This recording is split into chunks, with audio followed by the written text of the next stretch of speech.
Chapter 10 of the Faith of the Fathers.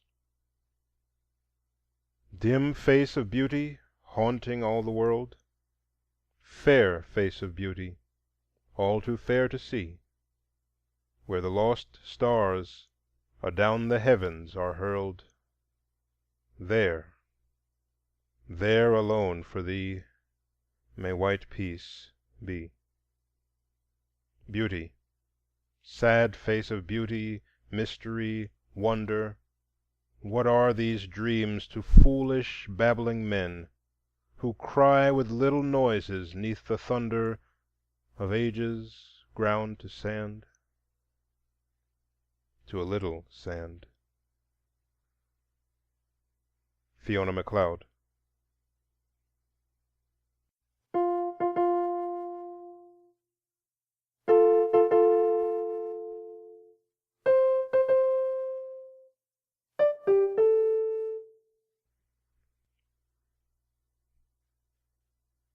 It was out in the country, far from home, far from my foster home, on a dark Sunday night. The road wandered from our rambling log house up the stony bed of a creek, past wheat and corn, until we could hear dimly across the fields a rhythmic cadence of song, soft, thrilling, powerful, that swelled and died sorrowfully in our ears. I was a country school teacher then, fresh from the East, and had never seen a Southern Negro revival. To be sure, we in Berkshire were not perhaps as stiff and formal as they in Suffolk of olden time, yet we were very quiet and subdued, and I know not what would have happened those clear Sabbath mornings had someone punctuated the sermon with a wild scream, or interrupted the long prayer with a loud "Amen." And so, most striking to me as I approached the village and the little plain church perched aloft, was the air of intense excitement that possessed that mass of black folk. A sort of suppressed terror hung in the air and seemed to seize us, a Pythian madness, a demoniac possession that lent terrible reality to song and word. The black and massive form of the preacher swayed and quivered as the words crowded to his lips and flew at us in singular eloquence. The people moaned and fluttered, and then the gaunt-cheeked brown woman beside me suddenly leaped straight into the air and shrieked like a lost soul, while round about came wail and groan and outcry and a scene of human passion such as I had never conceived before. Those who have not thus witnessed the frenzy of a Negro revival in the untouched backwoods of the South can but dimly realize the religious feeling of the slave. As described, such scenes appear grotesque and funny, but as seen, they are awful. 3 things characterized this religion of the slave: the preacher, the music, and the frenzy. The preacher is the most unique personality developed by the Negro on American soil. A leader, a politician, an orator, a boss, an intriguer, an idealist, all these he is, and ever too the center of a group of men, now 20, now 1,000 in number. The combination of a certain adroitness with deep-seated earnestness, of tact with consummate ability, gave him his preeminence and helps him maintain it. The type, of course, varies according to time and place, from the West Indies in the 16th century to New England in the 19th, and from the Mississippi bottoms to cities like New Orleans or New York. The music of Negro religion is that plaintive rhythmic melody, with its touching minor cadences, which, despite caricature and defilement, still remains the most original and beautiful expression of human life and longing, yet born on American soil. Sprung from the African forests where its counterpart can still be heard, it was adapted, changed, and intensified by the tragic soul life of the slave, until, under the stress of law and whip, it became the one true expression of a people's sorrow, despair, and hope. Finally, the frenzy of shouting, when the Spirit of the Lord passed by, and seizing the devotee made him mad with supernatural joy, was the last essential of Negro religion, and the one more devoutly believed in than all the rest.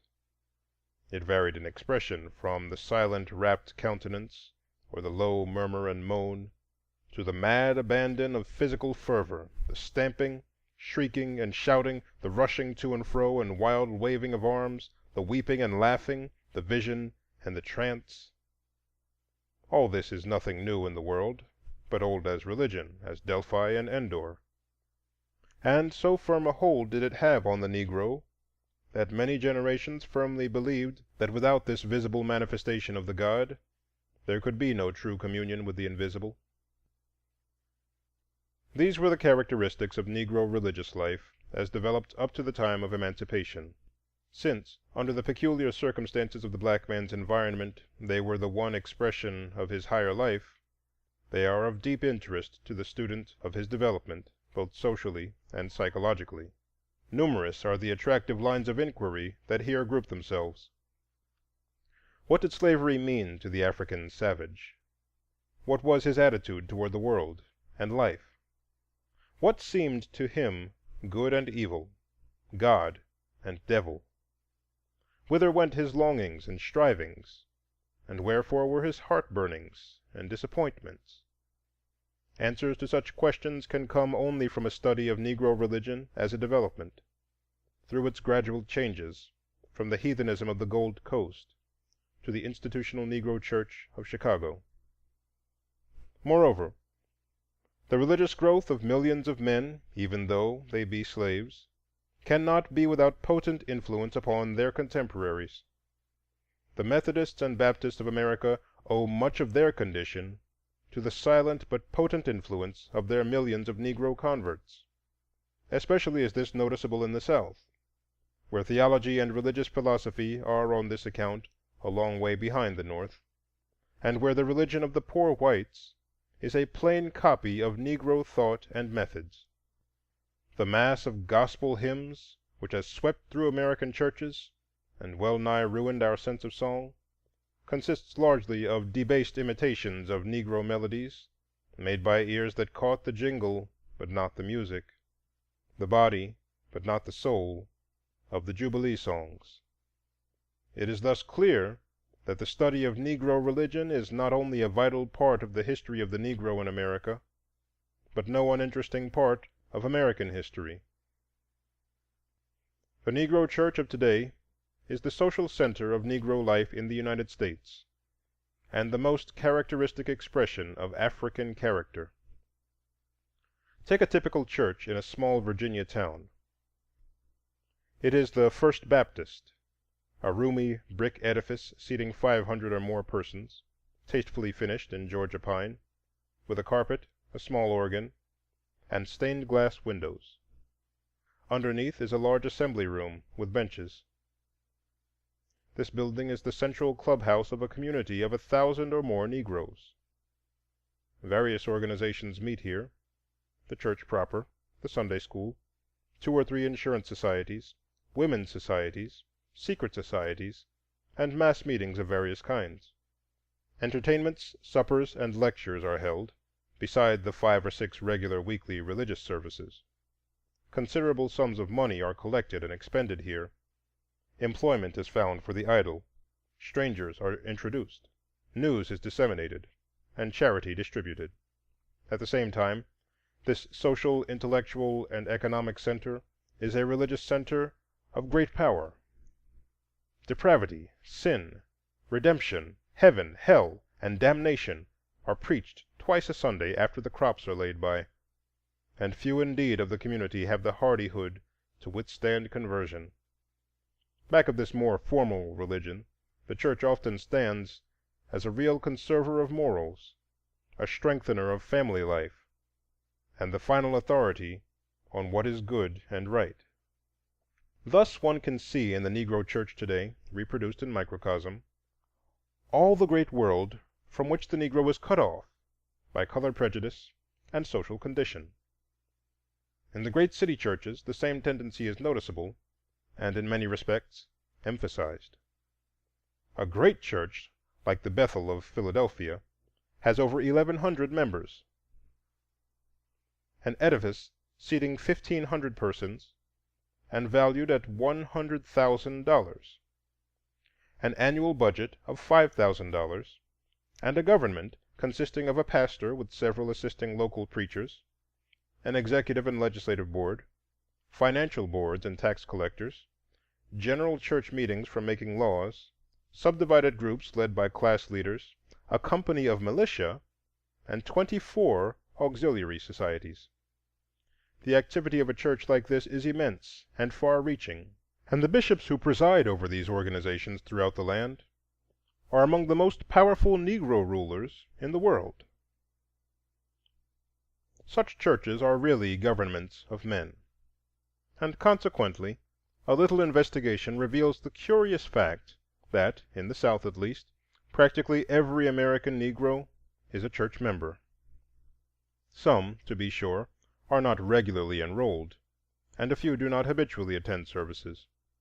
But, practically, a proscribed people must have a social center, and that center for this people is the Negro Church. The status of 1890 showed nearly 24,000 Negro churches in the country, with a total enrolled membership of over 2.5 millions, or 10 actual church members to every 28 persons, and in some Southern states, 1 in every 2 persons. Besides these, there is the large number who, while not enrolled as members, attend and take part in many of the activities of the church. There is an organized Negro church for every 60 black families in the nation, and in some states for every 40 families, owning on an average $1,000 worth of property each, or nearly $26 million in all. Such, then, is the large development of the Negro church since emancipation. The question now is, what have been the successive steps of this social history, and what are the present tendencies? First, we must realize that no such institution as the Negro Church could ever rear itself without definite historical foundations. These foundations we can find if we remember that the social history of the Negro did not start in America. He was brought from a definite social environment, the polygamous clan life under the headship of the chief and the potent influence of the priest. His religion was nature worship, with profound belief in invisible surrounding influences, good and bad, and his worship was through incantation and sacrifice. The first rude change in this life was the slave ship and the West Indian sugar fields.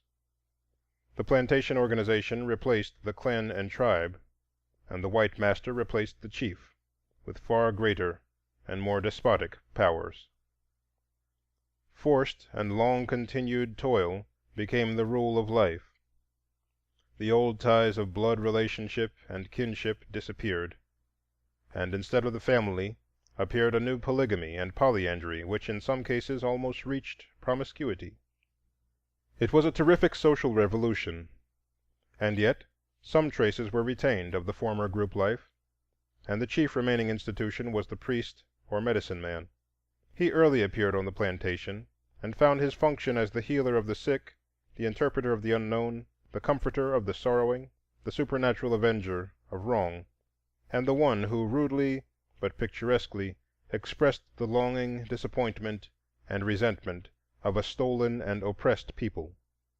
Thus, as bard, physician, judge, and priest, within the narrow limits allowed by the slave system, rose the Negro preacher, and under him the first church was not at first by any means Christian nor definitely organized.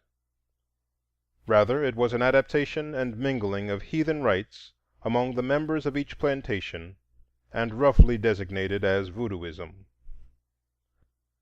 Association with the masters, missionary effort, and motives of expediency gave these rites an early veneer of Christianity, and after the lapse of many generations, the Negro Church became Christian.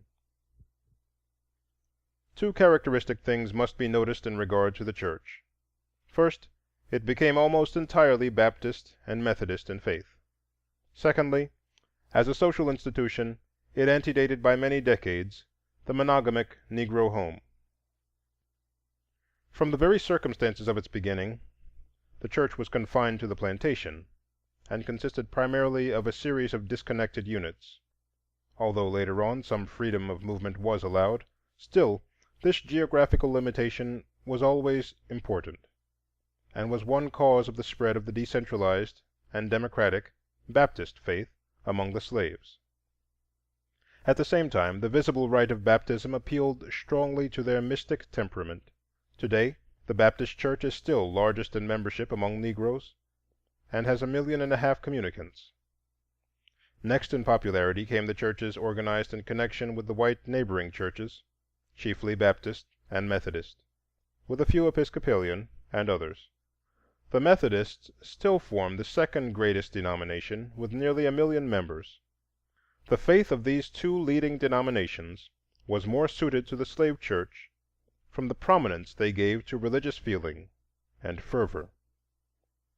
The Negro membership in other denominations has always been small and relatively unimportant, although the Episcopalians and Presbyterians are gaining among the more intelligent classes today, and the Catholic Church is making headway in certain sections.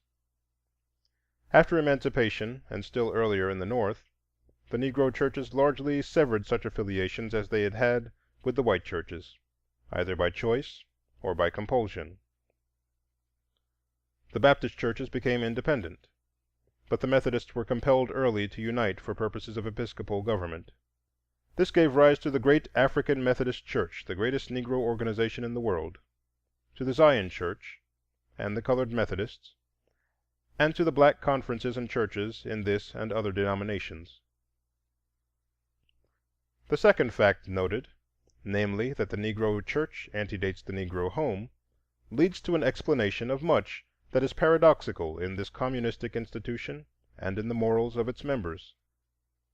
But especially it leads us to regard this institution as peculiarly the expression of the inner ethical life of a people in a sense seldom true elsewhere. Let us turn then from the outer physical development of the church to the more important inner ethical life of the people who compose it. The Negro has already been pointed out many times as a religious animal, a being of that deep emotional nature which turns instinctively toward the supernatural. Endowed with a rich tropical imagination and a keen, delicate appreciation of nature, the transplanted African lived in a world animate with gods and devils, elves and witches, full of strange influences, of good to be implored, of evil to be propitiated. Slavery, then, was to him the dark triumph of evil over him. All the hateful powers of the underworld were striving against him, and a spirit of revolt and revenge filled his heart. He called up all the resources of heathenism to aid: exorcism and witchcraft, the mysterious Obi worship with its barbarous rites, spells, and blood sacrifice even, now and then, of human victims. Weird midnight orgies and mystic conjurations were invoked.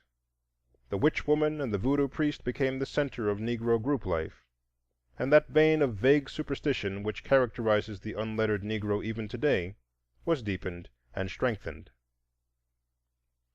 In spite, however, of such successes as that of the fierce Maroons, the Danish blacks, and others, the spirit of revolt gradually died away under the untiring energy and superior strength of the slave masters. By the middle of the 18th century, the black slave had sunk, with hushed murmurs, to his place at the bottom of a new economic system, and was unconsciously ripe for a new philosophy of life. Nothing suited his condition then better than the doctrines of passive submission embodied in the newly learned Christianity. Slave masters early realized this, and cheerfully aided religious propaganda within certain bounds. The long system of repression and degradation of the Negro tended to emphasize the elements of his character which made him a valuable chattel. Courtesy became humility, moral strength degenerated into submission, and the exquisite native appreciation of the beautiful became an infinite capacity for dumb suffering. The Negro, losing the joy of this world, eagerly seized upon the offered conceptions of the next. The avenging spirit of the Lord enjoining patience in this world under sorrow and tribulation until the great day when he should lead his dark children home. This became his comforting dream. His preacher repeated the prophecy, and his bards sang, "Children, we all shall be free when the Lord shall appear." This deep religious fatalism, painted so beautifully in Uncle Tom, came soon to breed, as all fatalistic faiths will, the sensualist side by side with the martyr. Under the lax moral life of the plantation, where marriage was a farce, laziness a virtue, and property a theft, a religion of resignation and submission degenerated easily, in less strenuous minds, into a philosophy of indulgence and crime. Many of the worst characteristics of the Negro masses of today had their seed in this period of the slave's ethical growth. Here it was that the home was ruined under the very shadow of the church, white and black. Here habits of shiftlessness took root, and sullen hopelessness replaced hopeful strife. With the beginning of the abolition movement and the gradual growth of a class of free Negroes came a change. We often neglect the influence of the freedman before the war because of the paucity of his numbers and the small weight he had in the history of the nation. But we must not forget that his chief influence was internal, was exerted on the black world, and that there he was the ethical and social leader. Huddled as he was in a few centers like Philadelphia, New York, and New Orleans, the masses of the freedmen sank into poverty and listlessness, but not all of them. The free Negro leader early arose, and his chief characteristic was intense earnestness and deep feeling on the slavery question. Freedom became to him a real thing and not a dream. His religion became darker and more intense, and into his ethics crept a note of revenge, into his songs a day of reckoning close at hand. The coming of the Lord swept this side of death, and came to be a thing hoped for in this day. Through fugitive slaves and irrepressible discussion, this desire for freedom seized the black millions still in bondage, and became their one ideal of life.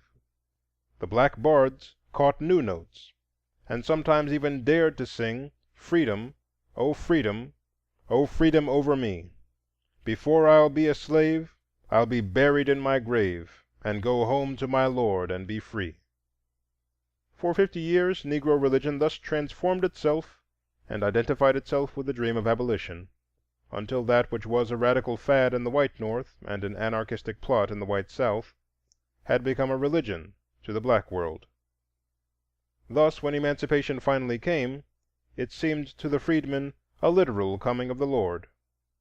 His fervid imagination was stirred as never before by the tramp of armies, the blood and dust of battle, and the wail and whirl of social upheaval. He stood dumb and motionless before the whirlwind. What had he to do with it? Was it not the Lord's doing, and marvelous in his eyes? Joyed and bewildered with what came, he stood awaiting new wonders, till the inevitable age of reaction swept over the nation and brought the crisis of today. It is difficult to explain clearly the present critical stage of Negro religion. First, we must remember that living as the blacks do in close contact with the great modern nation, and sharing, although imperfectly, the soul life of that nation, they must necessarily be affected more or less directly by all the religious and ethical forces that are today moving the United States.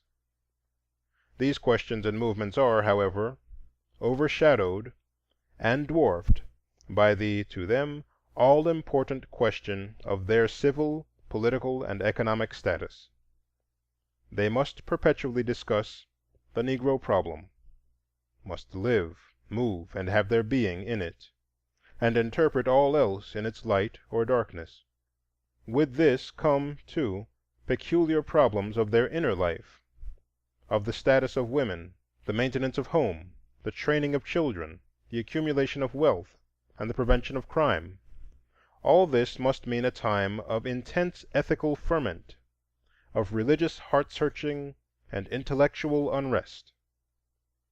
From the double life every American Negro must live as a Negro and as an American, as swept on by the current of the 19th, while yet struggling in the eddies of the 15th century, from this must arise a painful self-consciousness, an almost morbid sense of personality, and a moral hesitancy which is fatal to self-confidence. The worlds within and without the veil of color are changing, and changing rapidly, but not at the same rate, and not in the same way, and this must produce a peculiar wrenching of the soul, a peculiar sense of doubt and bewilderment. Such a double life, with double thoughts, double duties, and double social classes, must give rise to double words and double ideals, and tempt the mind to pretense or revolt, to hypocrisy or radicalism. In some such doubtful words and phrases can one perhaps most clearly picture the peculiar ethical paradox that faces the Negro of today, and is tinging and changing his religious life. Feeling that his rights and his dearest ideals are being trampled upon, that the public conscience is ever more deaf to his righteous appeal, and that all the reactionary forces of prejudice, greed, and revenge are daily gaining new strength and fresh allies, the Negro faces no enviable dilemma. Conscious of his impotence and pessimistic, he often becomes bitter and vindictive, and his religion, instead of a worship, is a complaint and a curse, a wail rather than a hope, a sneer rather than a faith. On the other hand, another type of mind, shrewder and keener and more tortuous too, sees in the very strength of the anti-Negro movement its patent weaknesses, and with Jesuitic casuistry is deterred by no ethical considerations in the endeavor to turn this weakness to the black man's strength. Thus we have two great and hardly reconcilable streams of thought and ethical strivings. The danger of the one lies in anarchy, that of the other in hypocrisy. The one type of Negro stands almost ready to curse God and die, and the other is too often found a traitor to right and a coward before force. The one is wedded to ideals remote, whimsical, perhaps impossible of realization. The other forgets that life is more than meat, and the body more than raiment. But after all, is not this simply the writhing of the age, transformed into black, the triumph of the lie, which today, with its false culture, faces the hideousness of the anarchist assassin? Today the two groups of Negroes, the one in the North, the other in the South, represent these divergent ethical tendencies, the first tending toward radicalism, the other toward hypocritical compromise. It is no idle regret with which the white South mourns the loss of the old-time Negro, the frank, honest, simple old servant, who stood for the earlier religious age of submission and humility. With all his laziness and lack of many elements of true manhood, he was at least open-hearted, faithful, and sincere. Today he is gone, but who is to blame for his going? Is it not those very persons who mourn for him? Is it not the tendency, born of Reconstruction and reaction, to found a society on lawlessness and deception, to tamper with the moral fiber of a naturally honest and straightforward people, until the whites threaten to become ungovernable tyrants, and the blacks criminals and hypocrites? Deception is the natural defense of the weak against the strong, and the South used it for many years against its conquerors. Today it must be prepared to see its black proletariat turn that same two-edged weapon against itself. And how natural this is! The death of Denmark Vesey and Nat Turner proved long since to the Negro the present hopelessness of physical defense. Political defense is becoming less and less available, and economic defense is still only partially effective. But there is a patent defense at hand, the defense of deception and flattery, of cajoling and lying. It is the same defense which peasants of the Middle Age used, and which left its stamp on their character for centuries. Today the young Negro of the South who would succeed cannot be frank and outspoken, honest and self-assertive, but rather he is daily tempted to be silent and wary, politic and sly. He must flatter and be pleasant, endure petty insults with a smile, shut his eyes to wrong. In too many cases he sees positive personal advantage in deception and lying. His real thoughts, his real aspirations must be guarded in whispers. He must not criticize, he must not complain. Patience, humility, and adroitness must, in these growing black youth, replace impulse, manliness, and courage. With this sacrifice there is an economic opening, and perhaps peace and some prosperity. Without this there is riot, migration, or crime. Nor is this situation peculiar to the Southern United States. Is it not rather the only method by which undeveloped races have gained the right to share modern culture? The price of culture is a lie. On the other hand, in the North, the tendency is to emphasize the radicalism of the Negro. Driven from his birthright in the South by a situation at which every fiber of his more outspoken and assertive nature revolts, he finds himself in a land where he can scarcely earn a decent living amid the harsh competition and the color discrimination. At the same time, through schools and periodicals, discussions and lectures, he is intellectually quickened and awakened. The soul, long pent up and dwarfed, suddenly expands in new-found freedom. What wonder that every tendency is to excess? Radical complaint, radical remedies, bitter denunciation, or angry silence. Some sink, some rise. The criminal and the sensualist leave the church for the gambling hell and the brothel, and fill the slums of Chicago and Baltimore. The better classes segregate themselves from the group life of both white and black, and form an aristocracy, cultured but pessimistic, whose bitter criticism stings while it points out no way of escape. They despise the submission and subserviency of the Southern Negroes, but offer no other means by which a poor and oppressed minority can exist side by side with its masters. Feeling deeply and keenly the tendencies and opportunities of the age in which they live, their souls are bitter at the fate which drops the veil between. And the very fact that this bitterness is natural and justifiable only serves to intensify it and make it more maddening. Between the two extreme types of ethical attitude which I have thus sought to make clear wavers the mass of the millions of Negroes, North and South, and their religious life and activity partake of this social conflict within their ranks. Their churches are differentiating, now into groups of cold, fashionable devotees, in no way distinguishable from similar white groups save in color of skin, now into large social and business institutions catering to the desire for information and amusement of their members, warily avoiding unpleasant questions both within and without the black world, and preaching in effect, if not word, Dum vivimus vivamus. But back of this still broods silently the deep religious feeling of the real Negro heart, the stirring, unguided might of powerful human souls who have lost the guiding star of the past, and seek in the great night a new religious ideal. Some day the awakening will come, when the pent-up vigor of 10 million souls shall sweep irresistibly toward the goal, out of the valley of the shadow of death, where all that makes life worth living, liberty, justice, and right, is marked for white people only. End of Chapter 10. Chapter 11. Of the Passing of the Firstborn.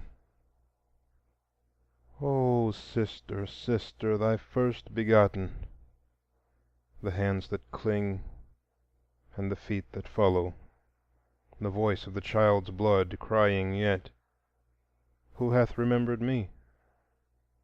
Who hath forgotten? thou hast forgotten, O summer swallow, but the world shall end when I forget. Swinburne.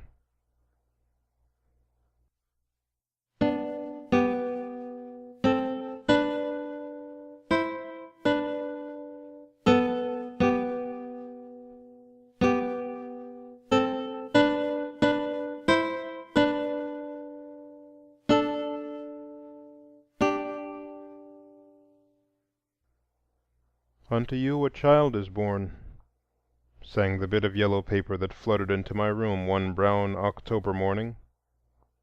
Then the fear of fatherhood mingled wildly with the joy of creation. I wondered how it looked, and how it felt. What were its eyes, and how its hair curled and crumpled itself? And I thought in awe of her, she who had slept with death to tear a man-child from underneath her heart while I was unconsciously wandering. I fled to my wife and child, repeating the while to myself half wonderingly, "Wife and child, wife and child," fled fast and faster than boat and steam car, and yet must ever impatiently await them. Away from the hard-voiced city, away from the flickering sea, into mine own Berkshire hills that sit all sadly guarding the gates of Massachusetts.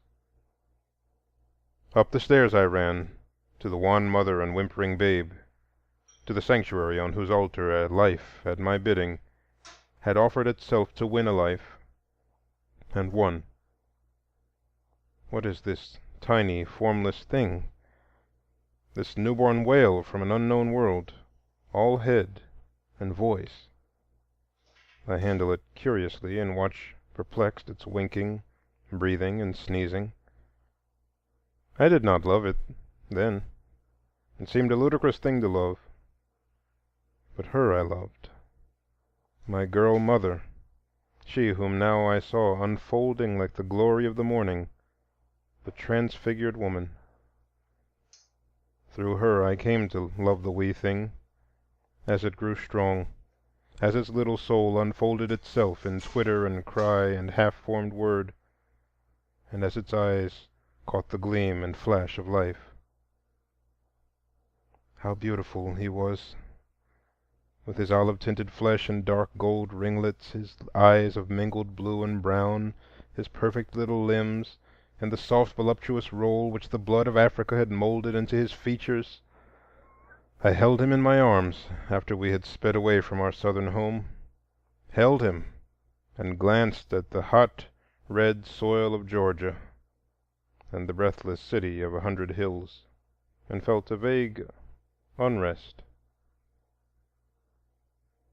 Why was his hair tinted with gold? An evil omen was golden hair in my life. Why had not the brown of his eyes crushed out and killed the blue? For brown were his father's eyes and his father's father's. And thus in the land of the color line I saw, as it fell across my baby, the shadow of the veil. Within the veil was he born, said I, and there within shall he live, a Negro and a Negro's son, holding in that little head, bitterly, the unbowed pride of a hunted race, clinging with that tiny dimpled hand, wearily, to a hope, not hopeless but unhopeful, and seeing with those bright wondering eyes that peer into my soul, a land whose freedom is to us a mockery and whose liberty a lie.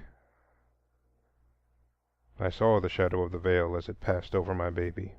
I saw the cold city towering above the blood-red land.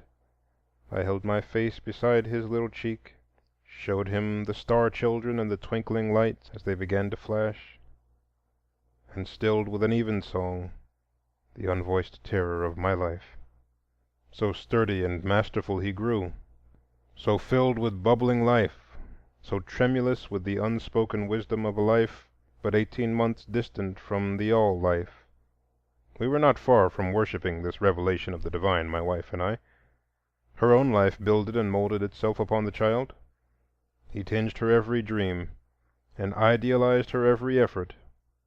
No hands but hers must touch and garnish those little limbs, no dress or frill must touch them that had not wearied her fingers, no voice but hers could coax him off to dreamland. And she and he together spoke some soft and unknown tongue, and in it held communion. I too mused above his little white bed, saw the strength of my own arm stretched onward through the ages, through the newer strength of his, saw the dream of my black fathers stagger a step onward in the wild phantasm of the world, heard in his baby voice the voice of the prophet that was to rise within the veil. And so we dreamed and loved and planned by fall and winter and the full flush of the long southern spring, till the hot winds rolled from the fetid Gulf, till the roses shivered and the still stern sun quivered its awful light over the hills of Atlanta. And then one night the little feet pattered wearily to the wee white bed, and the tiny hands trembled, and a warm flushed face tossed on the pillow, and we knew baby was sick. 10 days he lay there, a swift week, and 3 endless days, wasting away. Cheerily the mother nursed him the first days and laughed into the little eyes that smiled again. Tenderly she hovered round him, till the smile fled away, and fear crouched beside the little bed. Then the day ended not, and the night was a dreamless terror, and joy and sleep slipped away. I hear now that voice at midnight calling me from dull and dreamless trance, crying, "The shadow of death, the shadow of death." Out into the starlight I crept to rouse the gray physician. The shadow of death, the shadow of death. The hours trembled on, the night listened, the ghastly dawn glided like a tired thing across the lamplight.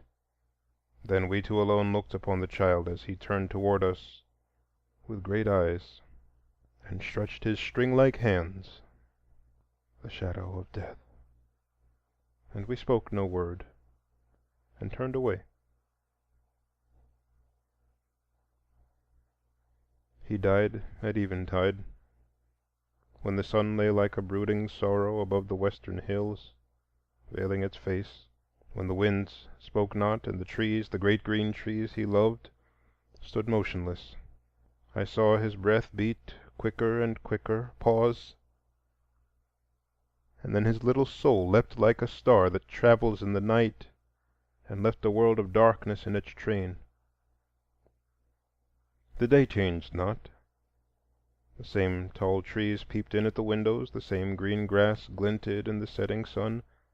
Only in the chamber of death writhed the world's most piteous thing, a childless mother. I shirk not. I long for work. I pant for a life full of striving. I am no coward to shrink before the rugged rush of the storm, nor even quail before the awful shadow of the veil. But hearken, O death, is not this my life hard enough? Is not that dull land that stretches its sneering web about me cold enough? Is not all the world beyond these 4 little walls pitiless enough, but that thou must needs enter here, thou, O death? About my head the thundering storm beat like a heartless voice, and the crazy forest pulsed with the curses of the weak. But what cared I within my home, beside my wife and baby boy? Wast thou so jealous of one little coin of happiness that thou must needs enter there, thou, O death? A perfect life was his, all joy and love, with tears to make it brighter, sweet as a summer's day beside the Housatonic. The world loved him, the women kissed his curls, the men looked gravely into his wonderful eyes, and the children hovered and fluttered about him. I can see him now changing like the sky from sparkling laughter to darkening frowns, and then to wondering thoughtfulness, as he watched the world. He knew no color line, poor dear, and the veil, though it shadowed him, had not yet darkened half his sun. He loved the white matron, he loved his black nurse, and in his little world walked souls alone, uncolored and unclothed. I, yea, all men, were larger and purer by the infinite breadth of that one little life. She who in simple clearness of vision sees beyond the stars said when he had flown, "He will be happy there. He ever loved beautiful things." And I, far more ignorant and blind by the web of mine own weaving, sit alone, winding words and muttering, "If still he be, and he be there, and there be a there, let him be happy, O fate." Blithe was the morning of his burial, with bird and song and sweet-smelling flowers. The trees whispered to the grass, but the children sat with hushed faces. And yet it seemed a ghostly, unreal day, the wraith of life. We seemed to rumble down an unknown street, behind a little white bundle of posies, with the shadow of a song in our ears. The busy city dinned about us. They did not say much. Those pale-faced, hurrying men and women, they did not say much. They only glanced and said, "Niggers." We could not lay him in the ground there in Georgia, for the earth there is strangely red. So we bore him away to the northward, with his flowers and his little folded hands. In vain, in vain. For where, O God, beneath thy broad blue sky shall my dark baby rest in peace, where reverence dwells, and goodness, and a freedom that is free? All that day and all that night there sat an awful gladness in my heart. Nay, blame me not if I see the world thus darkly through the veil. And my soul whispers ever to me, saying, "Not dead, not dead, but escaped; not bond, but free." No bitter meanness now shall sicken his baby heart till it die a living death. No taunt shall madden his happy boyhood. Fool that I was to think or wish that this little soul should grow choked and deformed within the veil. I might have known that yonder deep, unworldly look that ever and anon floated past his eyes was peering far beyond this narrow now. In the poise of his little curl-crowned head did there not sit all that wild pride of being which his father had hardly crushed in his own heart? For what, forsooth, shall a Negro want with pride amid the studied humiliations of 50,000,000 fellows? Well sped, my boy, before the world had dubbed your ambition insolence, had held your ideals unattainable, and taught you to cringe and bow. Better far this nameless void that stops my life than a sea of sorrow for you. Idle words. He might have borne his burden more bravely than we. Aye, and found it lighter too, some day. For surely this is not the end. Surely there shall yet dawn some mighty morning to lift the veil and set the prisoned free. Not for me, I shall die in my bonds, but for fresh young souls who have not known the night and waken to the morning. A morning when men ask of the workman, not "Is he white?" but "Can he work?" When men ask artists, not "Are they black?" but "Do they know?" Some morning this may be, long, long years to come. But now there wails on that dark shore within the veil the same deep voice, "Thou shalt forego." And all have I forgone at that command, and with small complaint, all save that fair young form that lies so coldly wed with death in the nest I had builded. If one must have gone, why not I? Why may I not rest me from this restlessness, and sleep from this wide waking? Was not the world's alembic, time, in his young hands? And is not my time waning? Are there so many workers in the vineyard that the fair promise of this little body could lightly be tossed away? The wretched of my race that line the alleys of the nation sit fatherless and unmothered, but Love sat beside his cradle, and in his ear Wisdom waited to speak. Perhaps now he knows the All-Love, and needs not to be wise. Sleep then, child.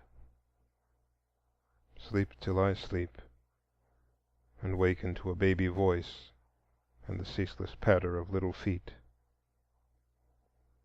above the veil. End of chapter 11. Chapter 12. Of Alexander Crummell. Then from the dawn it seemed there came, but faint, as from beyond the limit of the world, like the last echo born of a great cry, sounds as if some fair city were one voice around a king returning from his wars. Tennyson.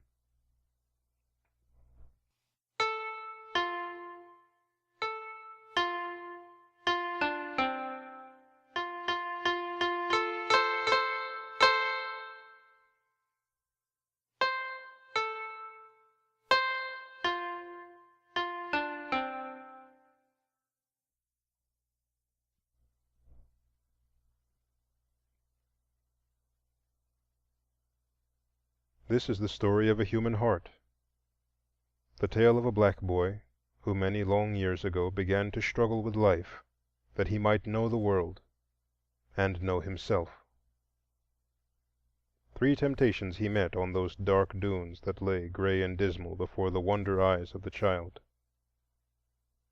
The temptation of hate that stood out against the red dawn, the temptation of despair that darkened noonday, and the temptation of doubt that ever steals along with twilight.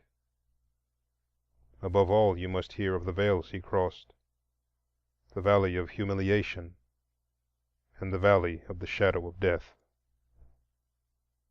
I saw Alexander Crummell first at a Wilberforce commencement season, amid its bustle and crush. Tall, frail, and black he stood, with simple dignity and an unmistakable air of good breeding. I talked with him apart, where the storming of the lusty young orators could not harm us. I spoke to him politely, then curiously, then eagerly, as I began to feel the fineness of his character, his calm courtesy, the sweetness of his strength, and his fair blending of the hope and truth of life. Instinctively I bowed before this man as one bows before the prophets of the world. Some seer he seemed, that came not from the crimson past or the gray to come, but from the pulsing now, that mocking world which seemed to me at once so light and dark, so splendid and sordid. 80 years had he wandered in this same world of mine within the Veil. He was born with the Missouri Compromise, and lay a-dying amid the echoes of Manila and El Caney, stirring times for living, times dark to look back upon, darker to look forward to. The black-faced lad that paused over his mud and marbles 70 years ago saw puzzling vistas as he looked down the world. The slave ships still groaned across the Atlantic. Faint cries burdened the southern breeze, and the great black father whispered mad tales of cruelty into those young ears. From the low doorway the mother silently watched her boy at play, and at nightfall sought him eagerly, lest the shadows should bear him away to the land of slaves. So his young mind worked and winced and shaped curiously a vision of life, and in the midst of that vision ever stood one dark figure alone, ever with the hard, thick countenance of that bitter father, and a form that fell in vast and shapeless folds. Thus the temptation of hate grew and shadowed the growing child, gliding stealthily into his laughter, fading into his play, and seizing his dreams by day and night with rough, rude turbulence. So the black boy asked of sky and sun and flower the never answered, "Why?" and loved, as he grew, neither the world nor the world's rough ways. Strange temptation for a child, you may think. And yet in this wide land today 1,000,000 dark children brood before this same temptation, and feel its cold and shuddering arms. For them perhaps someone will some day lift the veil, will come tenderly and cheerily into those sad little lives and brush the brooding hate away, just as Beriah Green strode in upon the life of Alexander Crummell. And before the bluff, kind-hearted man, the shadow seemed less dark. Beriah Green had a school in Oneida County, New York, with a score of mischievous boys. "I'm going to bring a black boy here to educate," said Beriah Green, as only a crank and an abolitionist would have dared to say. "Ho ho!" laughed the boys. "Yes," said his wife, and Alexander came. Once before the black boy had sought a school, had traveled cold and hungry 400 miles up into free New Hampshire, to Canaan. But the godly farmers hitched 90 yoke of oxen to the abolition schoolhouse and dragged it into the middle of the swamp. The black boy trudged away. The 19th was the first century of human sympathy, the age when half wonderingly we began to descry in others that transfigured spark of divinity which we call myself. When clodhoppers and peasants and tramps and thieves and millionaires and sometimes Negroes became throbbing souls whose warm pulsing life touched us so nearly that we half gasped with surprise, crying, "Thou too? Hast thou seen sorrow and the dull waters of hopelessness? Hast thou known life?" And then all helplessly we peered into those other worlds and wailed, "O world of worlds, how shall man make you one?" So in that little Oneida school there came to those schoolboys a revelation of thought and longing beneath one black skin, of which they had not dreamed before. And to the lonely boy came a new dawn of sympathy and inspiration. The shadowy, formless thing, the temptation of hate, that hovered between him and the world, grew fainter and less sinister. It did not wholly fade away, but diffused itself and lingered thick at the edges. Through it the child now first saw the blue and gold of life, the sun-swept road that ran twixt the heaven and earth until, in one far-off, wan, wavering line, they met and kissed. A vision of life came to the growing boy, mystic, wonderful. He raised his head, stretched himself, breathed deep of the fresh new air. Yonder, behind the forests, he heard strange sounds. Then, glinting through the trees, he saw far, far away the bronzed hosts of a nation calling, calling faintly, calling loudly.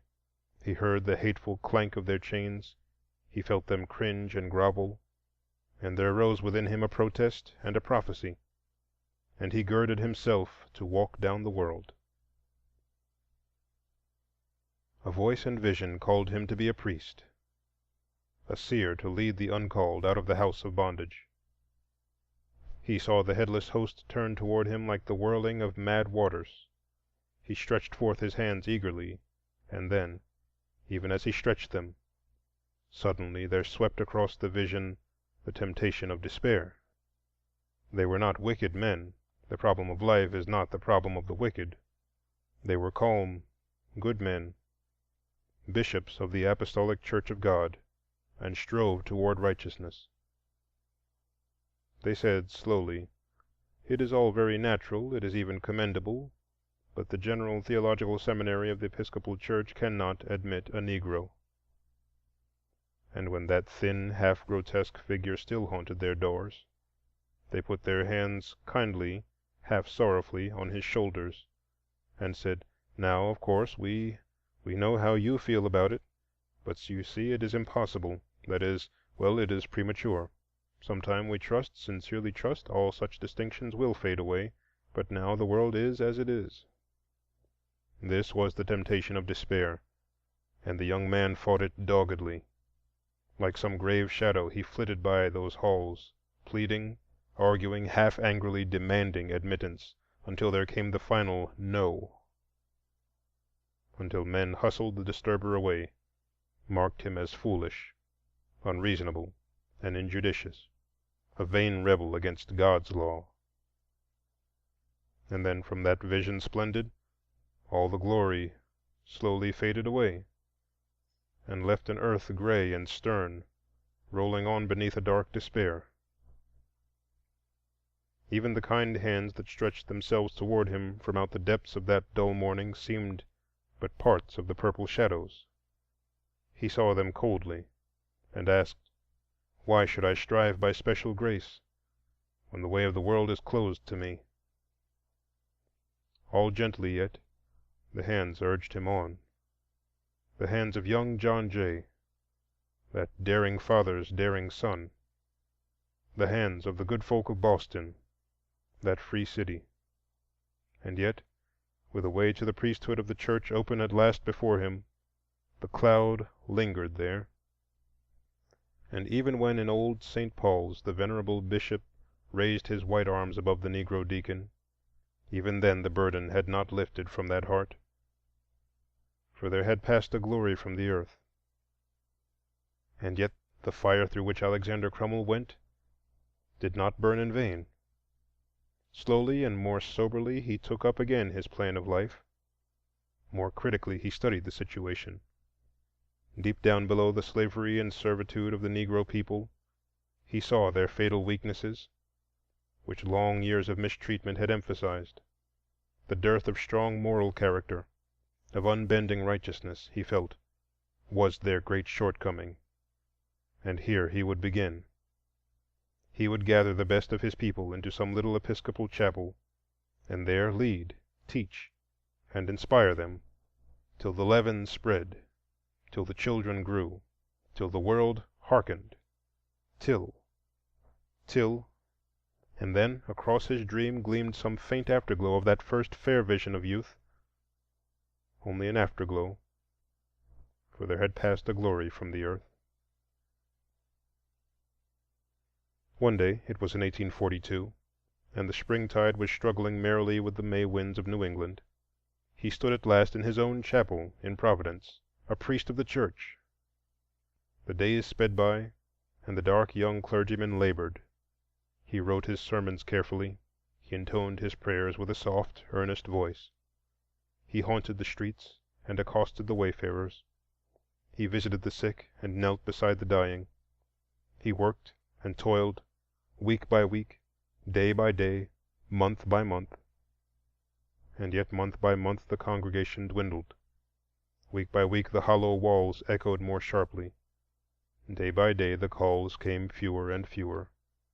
And day by day the third temptation sat clearer and still more clearly within the veil, a temptation as it were bland and smiling, with just a shade of mockery in its smooth tones. First it came casually in the cadence of a voice, "Oh, colored folks, yes." Or perhaps more definitely, "What do you expect?"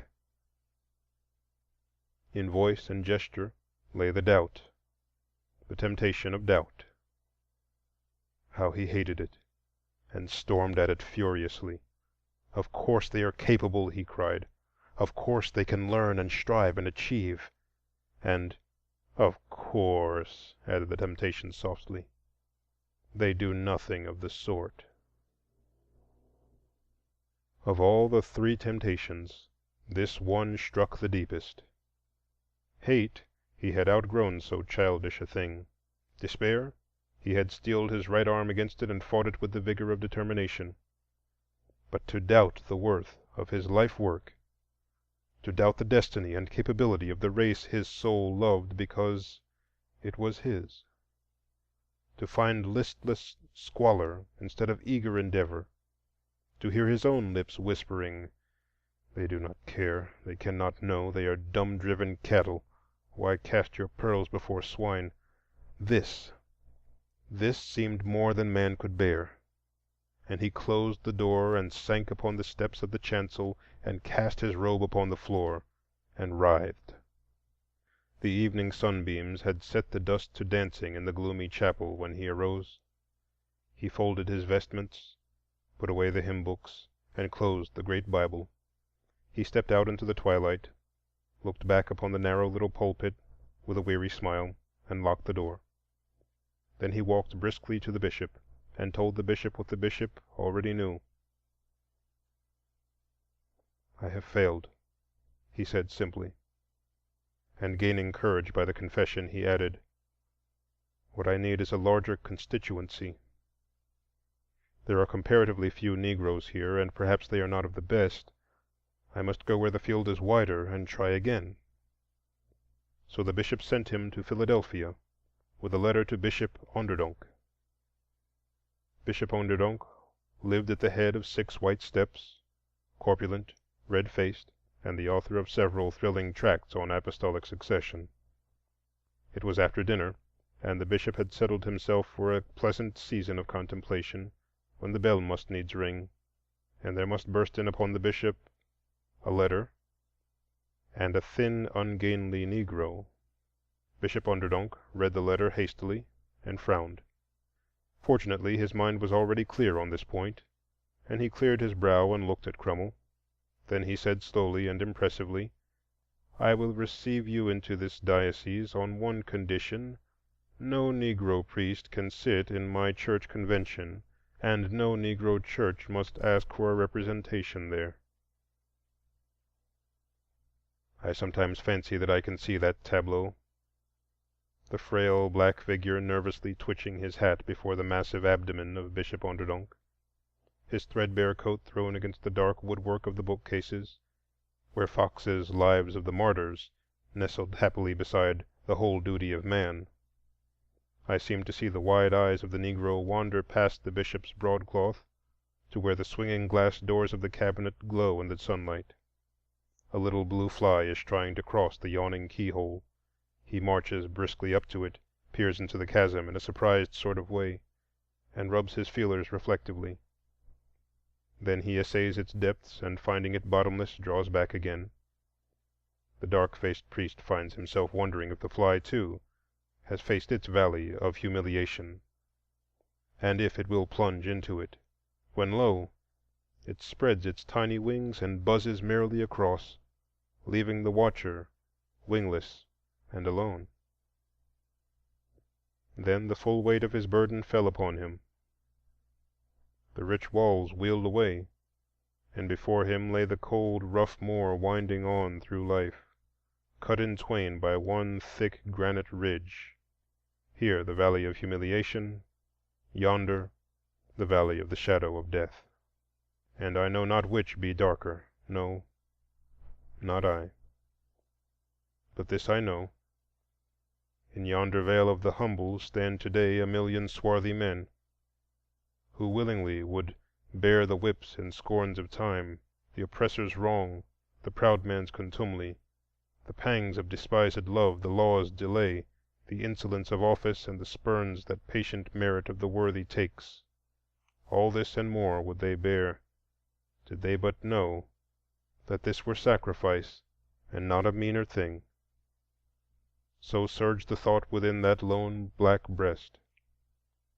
The bishop cleared his throat suggestively, then, recollecting that there was really nothing to say, considerately said nothing, only sat tapping his foot impatiently. But Alexander Crummell said, slowly and heavily, "I will never enter your diocese on such terms." And saying this, he turned and passed into the valley of the shadow of death. you might have noted only the physical dying, the shattered frame and hacking cough, but in that soul lay deeper death than that. He found a chapel in New York, the church of his father. He labored for it in poverty and starvation, scorned by his fellow priests. Half in despair, he wandered across the sea, a beggar with outstretched hands. Englishmen clasped them, Wilberforce and Stanley, Thirlwell and Inglis, even Froude and Macaulay. Sir Benjamin Brodie bade him rest a while at Queen's College in Cambridge, and there he lingered, struggling for health of body and mind until he took his degree in '53. Restless still and unsatisfied, he turned toward Africa, and for long years, amid the spawn of the slave smugglers, sought a new heaven and a new earth. So the man groped for light. All this was not life, it was the world wandering of a soul in search of itself, the striving of one who vainly sought his place in the world, ever haunted by the shadow of a death that is more than death, the passing of a soul that has missed its duty. 20 years he wandered, 20 years and more, and yet the hard rasping question kept gnawing within him, "What in God's name am I on earth for?" In the narrow New York parish his soul seemed cramped and smothered. In the fine old air of the English University he heard the millions wailing over the sea. In the wild fever-cursed swamps of West Africa he stood helpless and alone. You will not wonder at his weird pilgrimage, you who in the swift whirl of living, amid its cold paradox and marvelous vision, have fronted life and asked its riddle face to face. And if you find that riddle hard to read, remember that yonder black boy finds it just a little harder. If it is difficult for you to find and face your duty, it is a shade more difficult for him. If your heart sickens in the blood and dust of battle, remember that to him the dust is thicker and the battle fiercer. No wonder the wanderers fall. No wonder we point to thief and murderer and haunting prostitute and the never-ending throng of unhearsed dead. The valley of the shadow of death gives few of its pilgrims back to the world. But Alexander Crummell, it gave back. Out of the temptation of hate, and burned by the fire of despair, triumphant over doubt, and steeled by sacrifice against humiliation, he turned at last home across the waters, humble and strong, gentle and determined. He bent to all the jibes and prejudices, to all hatred and discrimination, with that rare courtesy which is the armor of pure souls. He fought among his own, the low, the grasping, and the wicked, with that unbending righteousness which is the sword of the just. He never faltered, he seldom complained. He simply worked, inspiring the young, rebuking the old, helping the weak, guiding the strong. So he grew, and brought within his wide influence all that was best of those who walk within the Veil.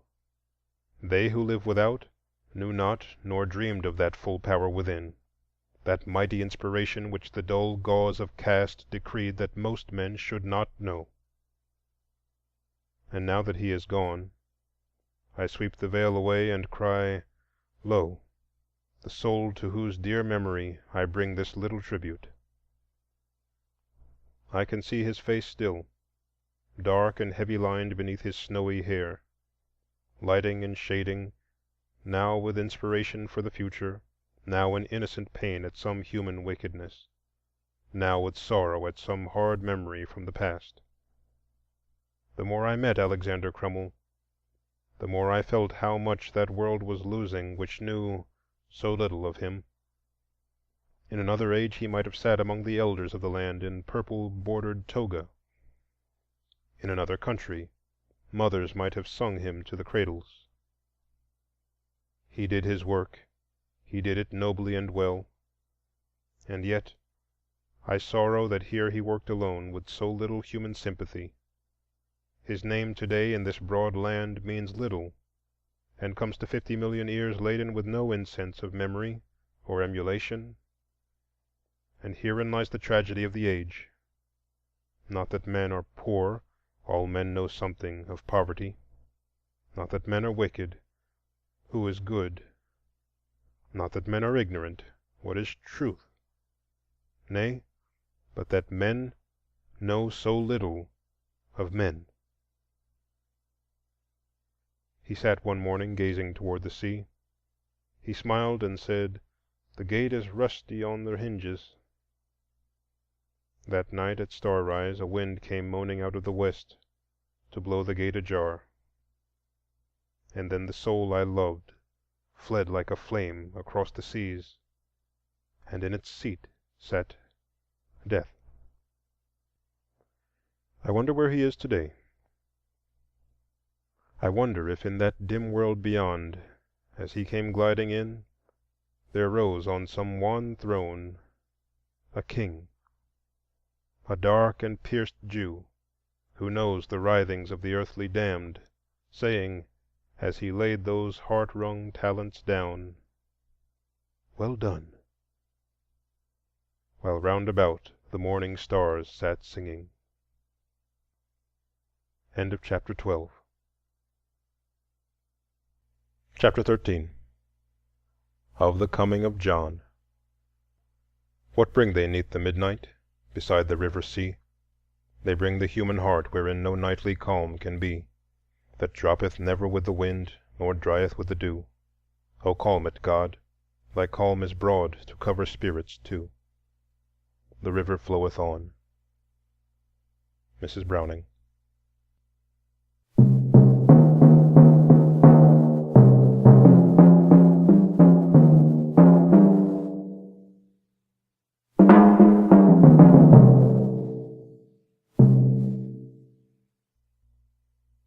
Carlisle Street runs westward from the center of Johnstown, across a great black bridge, down a hill and up again, by little shops and meat markets, past single-storied homes, until suddenly it stops against a wide green lawn. It is a broad, restful place, with two large buildings outlined against the west. When at evening the winds come swelling from the east, and the great pall of the city's smoke hangs wearily above the valley, then the red west glows like a dreamland down Carlisle Street, and at the tolling of the supper bell throws the passing forms of students in dark silhouette against the sky. Tall and black they move slowly by, and seem in the sinister light to flit before the city like dim warning ghosts. Perhaps they are, for this is Wells Institute, and these black students have few dealings with the white city below. And if you'll notice, night after night there is one dark form that ever hurries, last and late, toward the twinkling lights of Swain Hall, for Jones is never on time.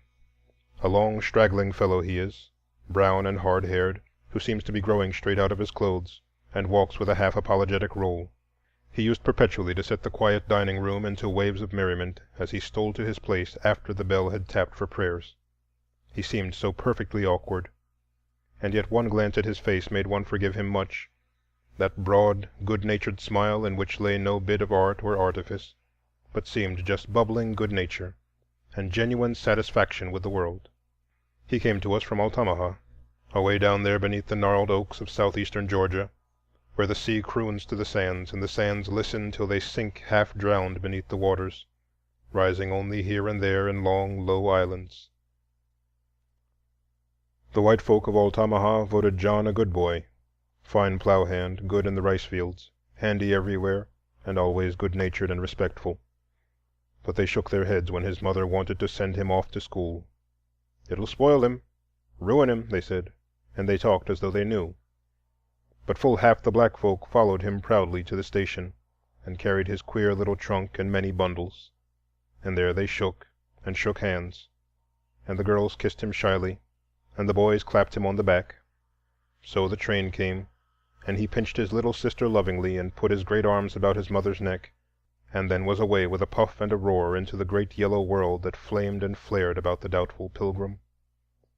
Up the coast they hurried, past the squares and palmettos of Savannah, through the cotton fields and through the weary night to Millville, and came with the morning to the noise and bustle of Johnstown.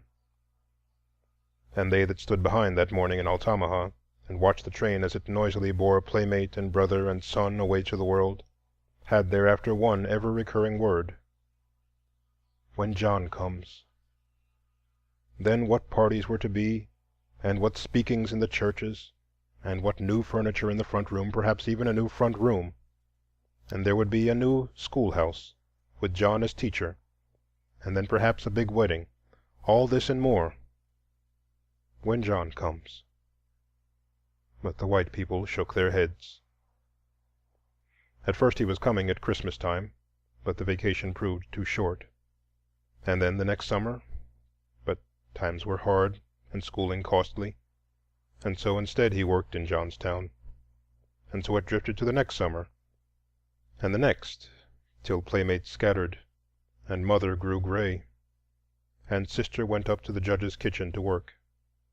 And still the legend lingered, when John comes.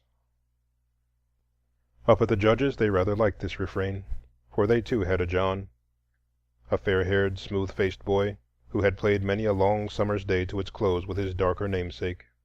"Yes, sir, John is at Princeton, sir," said the broad-shouldered, gray-haired judge every morning as he marched down to the post office. "Showing the Yankees what a Southern gentleman can do," he added, and strode home again with his letters and his papers. Up at the great pillared house they lingered long over the Princeton letter, the judge and his frail wife, his sister and growing daughters. "It'll make a man of him," said the judge. "College is the place."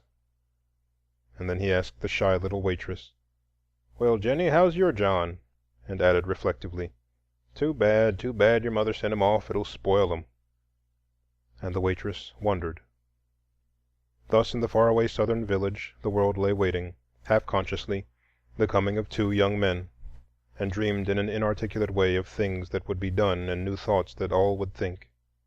And yet it was singular that few thought of two Johns, for the black folk thought of one John, and he was black, and the white folk thought of another John, and he was white, and neither world thought the other world's thought, save with a vague unrest. Up in Johnstown at the Institute we were long puzzled at the case of John Jones. For a long time the clay seemed unfit for any sort of molding. He was loud and boisterous, always laughing and singing, and never able to work consecutively at anything. He did not know how to study, he had no idea of thoroughness, and with his tardiness, carelessness, and appalling good humor we were sore perplexed. One night we sat in faculty meeting, worried and serious, for Jones was in trouble again. This last escapade was too much, and so we solemnly voted that Jones, on account of repeated disorder and inattention to work, be suspended for the rest of the term. It seemed to us that the first time life ever struck Jones as a really serious thing was when the dean told him he must leave school. He stared at the gray-haired man blankly, with great eyes. Why," he faltered. "But I haven't graduated." Then the dean slowly and clearly explained, reminding him of the tardiness and the carelessness, of the poor lessons and neglected work, of the noise and disorder, until the fellow hung his head in confusion. Then he said quickly, "But you won't tell Mammy and sister? You won't write Mammy now, will you? For if you won't, I'll go out into the city and work, and come back next term and show you something." So the dean promised faithfully, and John shouldered his little trunk, giving neither word nor look to the giggling boys, and walked down Carlisle Street to the great city, with sober eyes and a set and serious face. Perhaps we imagined it, but some way it seemed to us that the serious look that crept over his boyish face that afternoon never left it again. When he came back to us, he went to work with all his rugged strength. It was a hard struggle, for things did not come easily to him.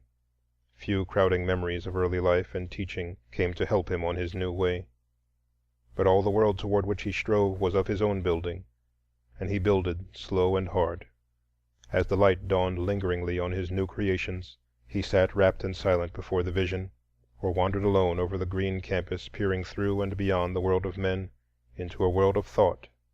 And the thoughts at times puzzled him sorely. He could not see just why the circle was not square, and carried it out 56 decimal places one midnight, would have gone further indeed had not the matron rapped for lights out. He caught terrible colds lying on his back in the meadows of nights, trying to think out the solar system. He had grave doubts as to the ethics of the fall of Rome, and strongly suspected the Germans of being thieves and rascals, despite his textbooks.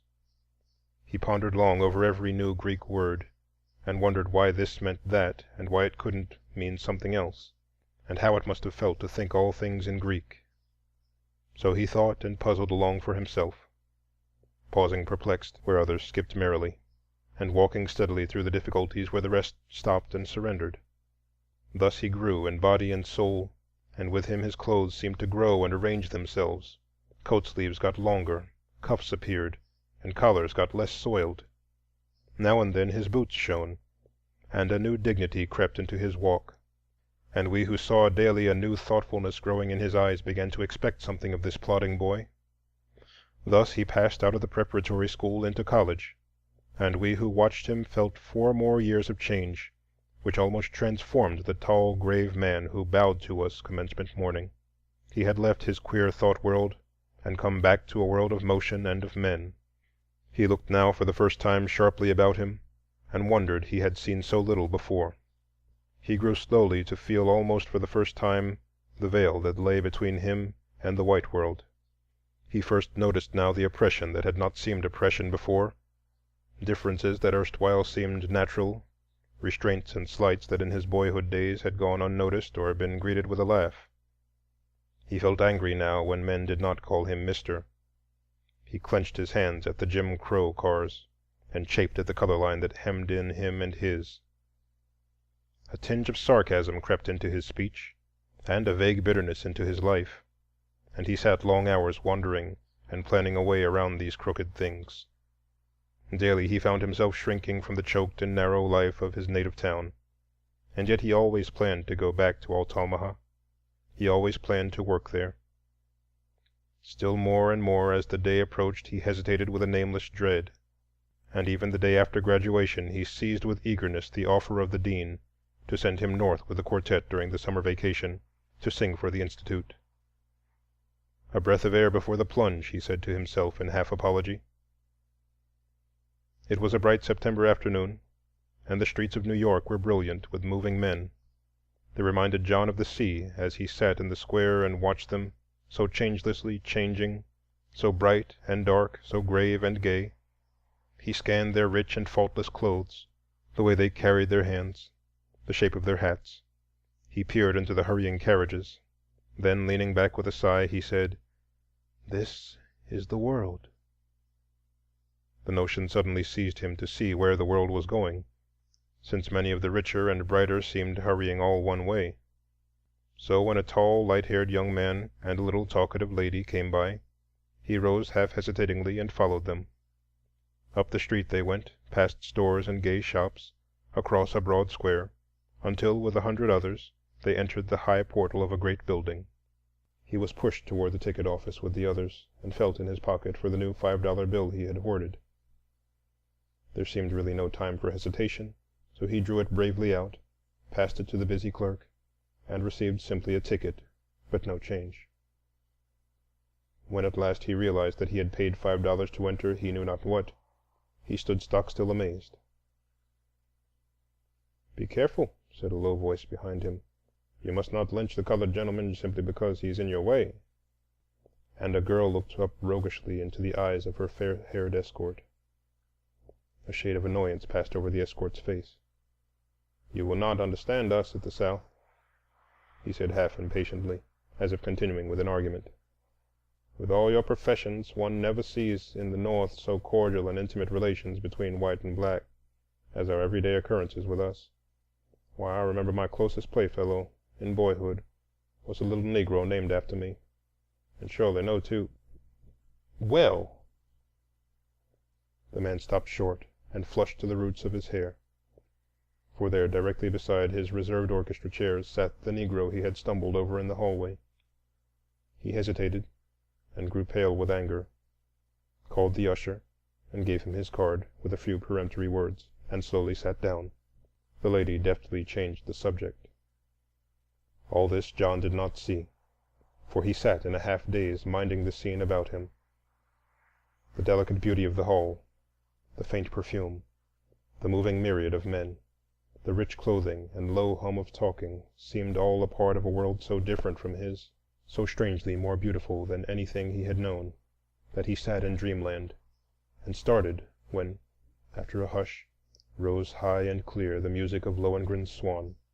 The infinite beauty of the wail lingered and swept through every muscle of his frame and put it all atune. He closed his eyes and grasped the elbows of the chair, touching unwittingly the lady's arm, and the lady drew away. A deep longing swelled in all his heart to rise with that clear music out of the dirt and dust of that low life that held him prisoned and befouled. If he could only live up in the free air where the birds sang and the setting suns had no touch of blood.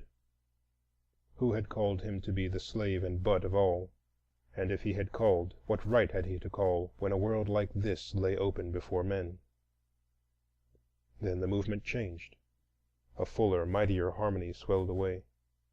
He looked thoughtfully across the hall and wondered why the beautiful gray-haired woman looked so listless, and what the little man could be whispering about. He would not be listless and idle, he thought, for he felt with the music the movement of power within him. If he but had some master-work, some life-service, hard, aye bitter hard, but without the cringing and sickening servility, without the cruel hurt that hardened his heart and soul. When at last a soft sorrow swept across the violins, there came to him the vision of a far-off home, the great eyes of his sister, and the dark-drawn face of his mother. And his heart sank below the waters, even as the sea-sand sinks by the shores of Altamaha, only to be lifted aloft again with that last ethereal wail of the swan that quivered and faded away into the sky. It left John sitting so silent and rapt that he did not for some time notice the usher tapping him lightly on the shoulder and saying politely, "Will you step this way, please, sir?" A little surprised, he arose quickly at the last tap, and turning to leave his seat, looked full into the face of the fair-haired young man. For the first time the young man recognized his dark boyhood playmate, and John knew that it was the judge's son. The white John started, lifted his hand, and then froze into his chair. The black John smiled lightly, then grimly, and followed the usher down the aisle. The manager was sorry, very, very sorry, but he explained that some mistake had been made in selling the gentleman a seat already disposed of. He would refund the money, of course, and indeed felt the matter keenly, and so forth. And before he had finished, John was gone, walking hurriedly across the square and down the broad streets. And as he passed the park, he buttoned his coat and said, "John Jones, you're a natural-born fool." Then he went to his lodgings and wrote a letter, and tore it up. He wrote another, and threw it in the fire. Then he seized a scrap of paper and wrote, "Dear mother and sister, I am coming. John." "Perhaps," said John as he settled himself on the train, "perhaps I am to blame myself in struggling against my manifest destiny, simply because it looks hard and unpleasant. Here is my duty to Altamaha plain before me. Perhaps they'll let me settle the Negro problems there. Perhaps they won't. I will go into the king which is not according to the law, and if I perish, I perish." And then he mused and dreamed and planned a life work, and the train flew south. Down in Altamaha, after 7 long years, all the world knew John was coming. The homes were scrubbed and scoured, above all one. The gardens and yards had an unwonted trimness, and Jenny bought a new gingham. With some finesse and negotiation, all the dark Methodists and Presbyterians were induced to join in a monster welcome at the Baptist church. And as the day drew near, warm discussions arose on every corner as to the exact extent and nature of John's accomplishments. It was noontide on a gray and cloudy day when he came. The black town flocked to the depot, with a little of the white at the edges. A happy throng, with "Good mornings" and "Howdies," and laughing and joking and jostling. Mother sat yonder in the window watching, but Sister Jenny stood on the platform, nervously fingering her dress, tall and lithe, with soft brown skin and loving eyes, peering from out a tangled wilderness of hair. John rose gloomily as the train stopped, for he was thinking of the Jim Crow car. He stepped to the platform and paused. A little dingy station, a black crowd, gaudy and dirty, a half-mile of dilapidated shanties along a straggling ditch of mud. An overwhelming sense of the sordidness and narrowness of it all seized him, He looked in vain for his mother, kissed coldly the tall, strange girl who called him brother, spoke a short, dry word here and there, then, lingering neither for handshaking nor gossip, started silently up the street, raising his hat merely to the last eager old auntie, to her open-mouthed astonishment. The people were distinctly bewildered. This silent, cold man, was this John? Where was his smile and hearty hand-grasp? "'Peared kind of down in the mouth," said the Methodist preacher thoughtfully. "Seems monstrous stuck up," complained a Baptist sister. But the white postmaster from the edge of the crowd expressed the opinion of his folks plainly. "That damn nigger," said he, as he shouldered the mail and arranged his tobacco, "has gone north and got plumb full of fool notions, but they won't work in Altamaha."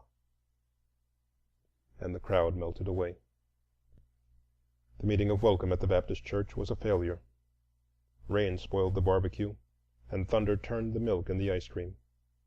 When the speaking came at night, the house was crowded to overflowing. The three preachers had especially prepared themselves, but somehow John's manner seemed to throw a blanket over everything. He seemed so cold and preoccupied, and had so strange an air of restraint, that the Methodist brother could not warm up to his theme, and elicited not a single amen. The Presbyterian prayer was but feebly responded to, and even the Baptist preacher, though he wakened faint enthusiasm, got so mixed up in his favorite sentence that he had to close by stopping fully 15 minutes sooner than he meant. The people moved uneasily in their seats as John rose to reply. He spoke slowly and methodically. The age, he said, demanded new ideas. We were far different from those men of the 17th and 18th centuries, with broader ideas of human brotherhood and destiny. Then he spoke of the rise of charity and popular education, and particularly the spread of wealth and work. The question was then, he added reflectively, looking at the low discolored ceiling, what part the Negroes of this land would take in the striving of the new century. He sketched in vague outline the new industrial school that might rise among these pines. He spoke in detail of the charitable and philanthropic work that might be organized, of money that might be saved for banks and business. Finally, he urged unity, and deprecated especially religious and denominational bickering. "Today," he said, with a smile, "the world cares little whether a man be Baptist or Methodist, or indeed a churchman at all, so long as he is good and true. What difference does it make whether a man be baptized in river or washbowl or not at all? Let's leave all that littleness and look higher."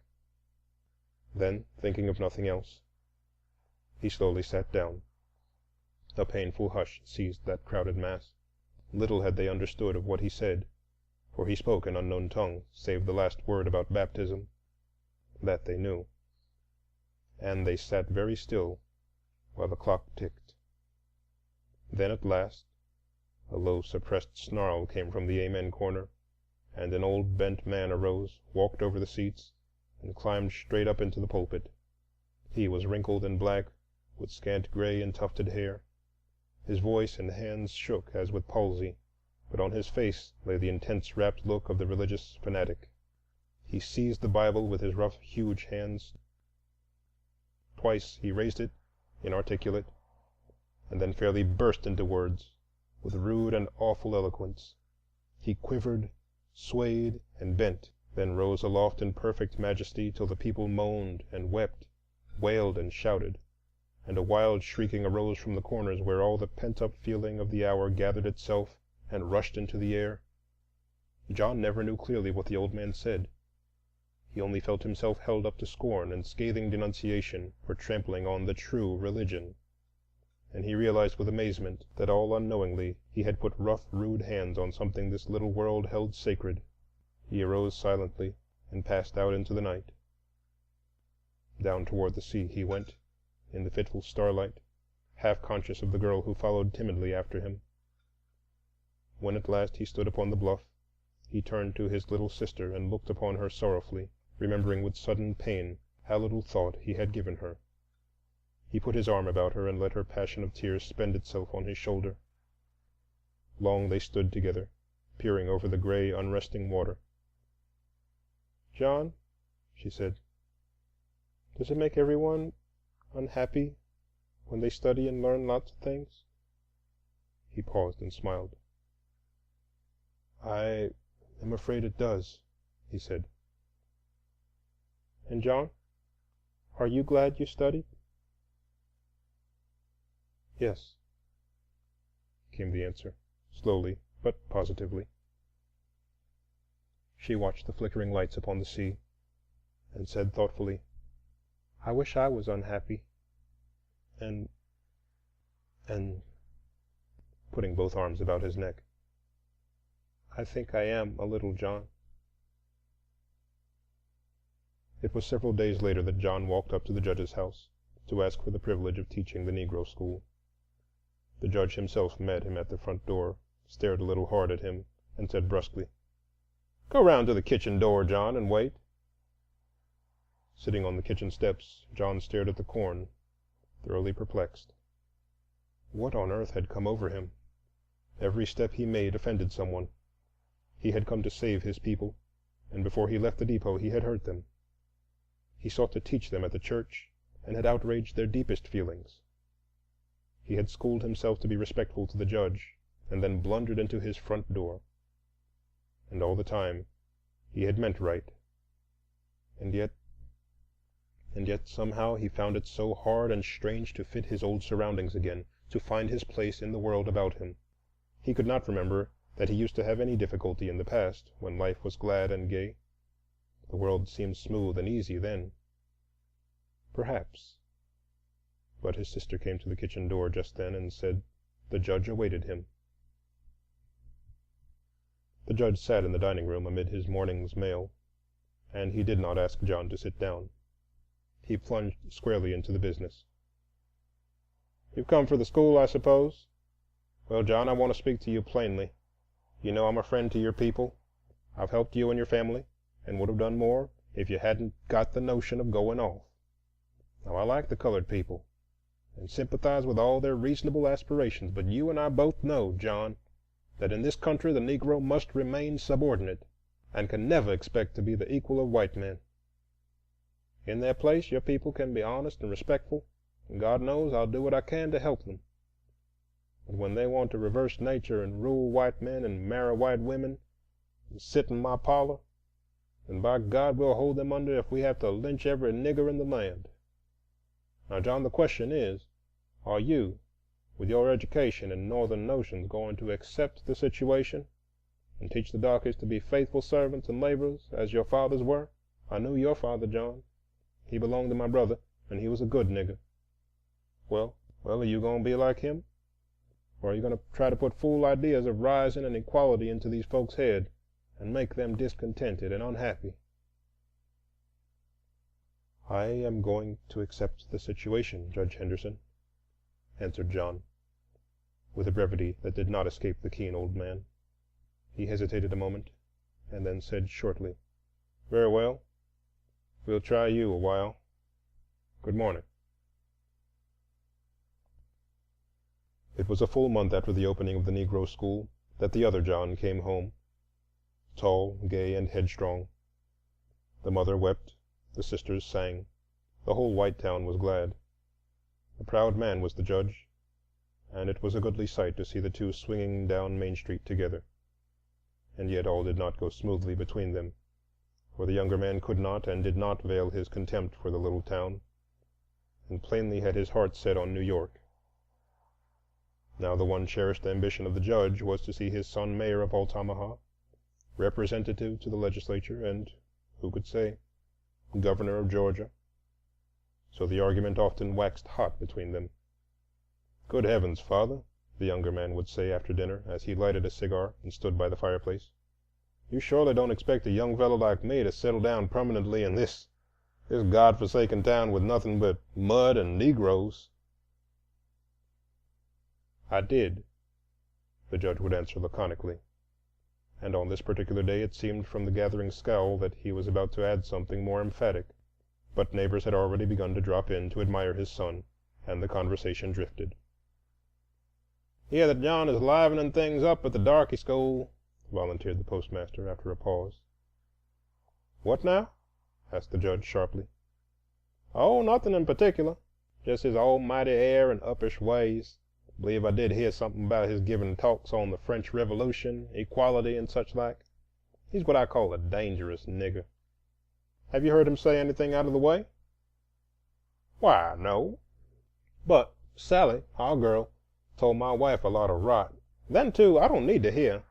A nigger what won't say sir to a white man, or—" "Who is this John?" interrupted the son. "Why, it's little black John, Peggy's son, your old playfellow." The young man's face flushed angrily, and then he laughed. "Oh," said he, "he's the darky that tried to force himself into a seat beside the lady I was escorting." But Judge Henderson waited to hear no more. He had been nettled all day, and now at this he rose with a half-smothered oath, took his hat and cane, and walked straight to the schoolhouse. For John it had been a long, hard pull to get things started in the rickety old shanty that sheltered his school. The Negroes were rent into factions for and against him. The parents were careless, the children irregular and dirty, and books, pencils, and slates largely missing. Nevertheless, he struggled hopefully on, and seemed to see at last some glimmering of dawn. The attendance was larger, and the children were a shade cleaner this week. Even the booby class in reading showed a little comforting progress. So John settled himself with renewed patience this afternoon. "Now, Mandy," he said cheerfully, "that's better. But you mustn't chop your words up so. If the man goes— Why, your little brother even wouldn't tell a story that way, now would he?" "No, sir. He can't talk." "All right. Now let's try again. If the man— John!" The whole school started in surprise, and the teacher half arose, as the red, angry face of the judge appeared in the open doorway. "John, this school is closed. You children can go home and get to work. The white people of Altamaha are not spending their money on black folks to have their heads crammed with impudence and lies. Clear out! I'll lock the door myself." Up at the great pillared house, the tall young son wandered aimlessly about after his father's abrupt departure. In the house there was little to interest him. The books were old and stale, the local newspaper flat, and the women had retired with headaches and sewing. He tried a nap, but it was too warm, so he sauntered out into the fields, complaining disconsolately, "Good Lord, how long will this imprisonment last?" He was not a bad fellow, just a little spoiled and self-indulgent, and as headstrong as his proud father. He seemed a young man pleasant to look upon as he sat on the great black stump at the edge of the pines, idly swinging his legs and smoking. "Why, there isn't even a girl worth getting up a respectable flirtation with," he growled. Just then his eye caught a tall, willowy figure hurrying toward him on the narrow path. He looked with interest at first, and burst into a laugh as he said, "Well, I declare, if it isn't Jenny, the little brown kitchen maid. Why, I never noticed before what a trim little body she is." "Hello, Jenny. Why haven't you kissed me since I came home?" he said gaily. The young girl stared at him in surprise and confusion, faltered something inarticulate, and attempted to pass. But a willful mood had seized the young idler, and he caught her arm. Frightened, she slipped by, and half mischievously he turned and ran after her through the tall pines. Yonder toward the sea, at the end of the path, came John slowly with his head down. He had turned wearily homeward from the schoolhouse, then, thinking to shield his mother from the blow, started to meet his sister as she came home from work and break the news of his dismissal to her. "I'll go away," he said slowly. "I'll go away and find work and send for them. I cannot live here longer." And then the fierce, buried anger surged up into his throat. He waved his arms and hurried wildly up the path. The great brown sea lay silent. The air scarce breathed. The dying day bathed the twisted oaks and mighty pines in black and gold, and there came from the wind no warning, not a whisper from the cloudless sky. There was only a black man hurrying on with an ache in his heart, seeing neither sun nor sea, but starting as from a dream at the frightened cry that woke the pines, to see his dark sister struggling in the arms of a tall and fair-haired man. He said not a word, but seizing a fallen limb, struck him with all the pent-up hatred of his great black arm, and the body lay white and still beneath the pines, all bathed in sunshine and in blood. John looked at it dreamily, then walked back to the house briskly, and said in a soft voice, "Mammy, I'm going away. I'm going to be free." She gazed at him dimly and faltered, "North, honey? You going north again?" He looked out where the North Star glistened pale above the waters and said, "Yes, Mammy, I'm going north." Then, without another word, he went out into the narrow lane, up by the straight pines, to the same winding path, and seated himself on the great black stump, looking at the blood where the body had lain. Yonder in the gray past he had played with that dead boy, romping together under the solemn trees. The night deepened. He thought of the boys at Johnstown. He wondered how Brown had turned out, and Carey, and Jones. Jones? Why, he was Jones. And he wondered what they would all say when they knew, in that great long dining room with its hundreds of merry eyes.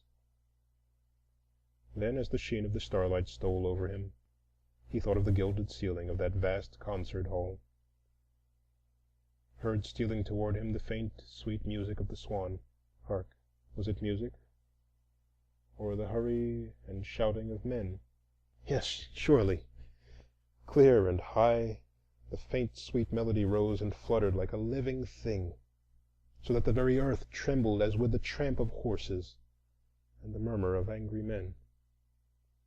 He leaned back and smiled toward the sea, whence rose the strange melody, away from the dark shadows where lay the noise of horses galloping, galloping on. With an effort he roused himself, bent forward, and looked steadily down the pathway, softly humming the song of the bride. Freudig gefrot, sie het dahin. Amid the trees, in the dim morning twilight, he watched their shadows dancing and heard their horses thundering toward him, until at last they came sweeping like a storm, and he saw in front that haggard, white-haired man whose eyes flashed red with fury. Oh, how he pitied him, and wondered if he had the coiling, twisted rope. Then, as the storm burst round him, he rose slowly to his feet and turned his closed eyes toward the sea, and the world whistled in his ears.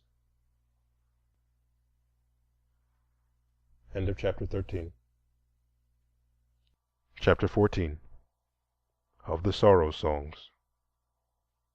I walk through the churchyard to lay this body down. I know moonrise, I know star rise. I walk in the moonlight, I walk in the starlight. I'll lie in the grave and stretch out my arms. I'll go to judgment in the evening of the day, and my soul and thy soul shall meet that day when I lay this body down. Negro Song.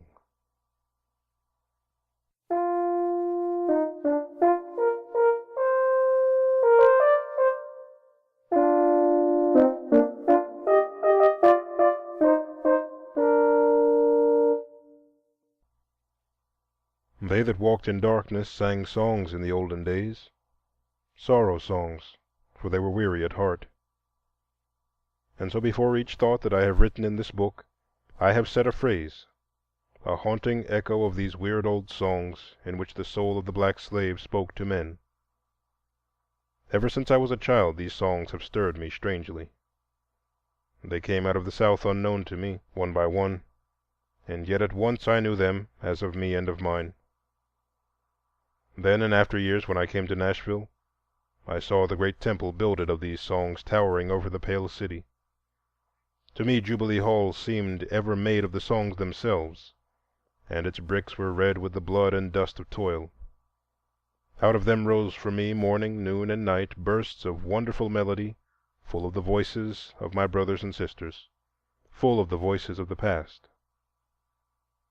Little of beauty has America given the world, save the rude grandeur God Himself stamped on her bosom.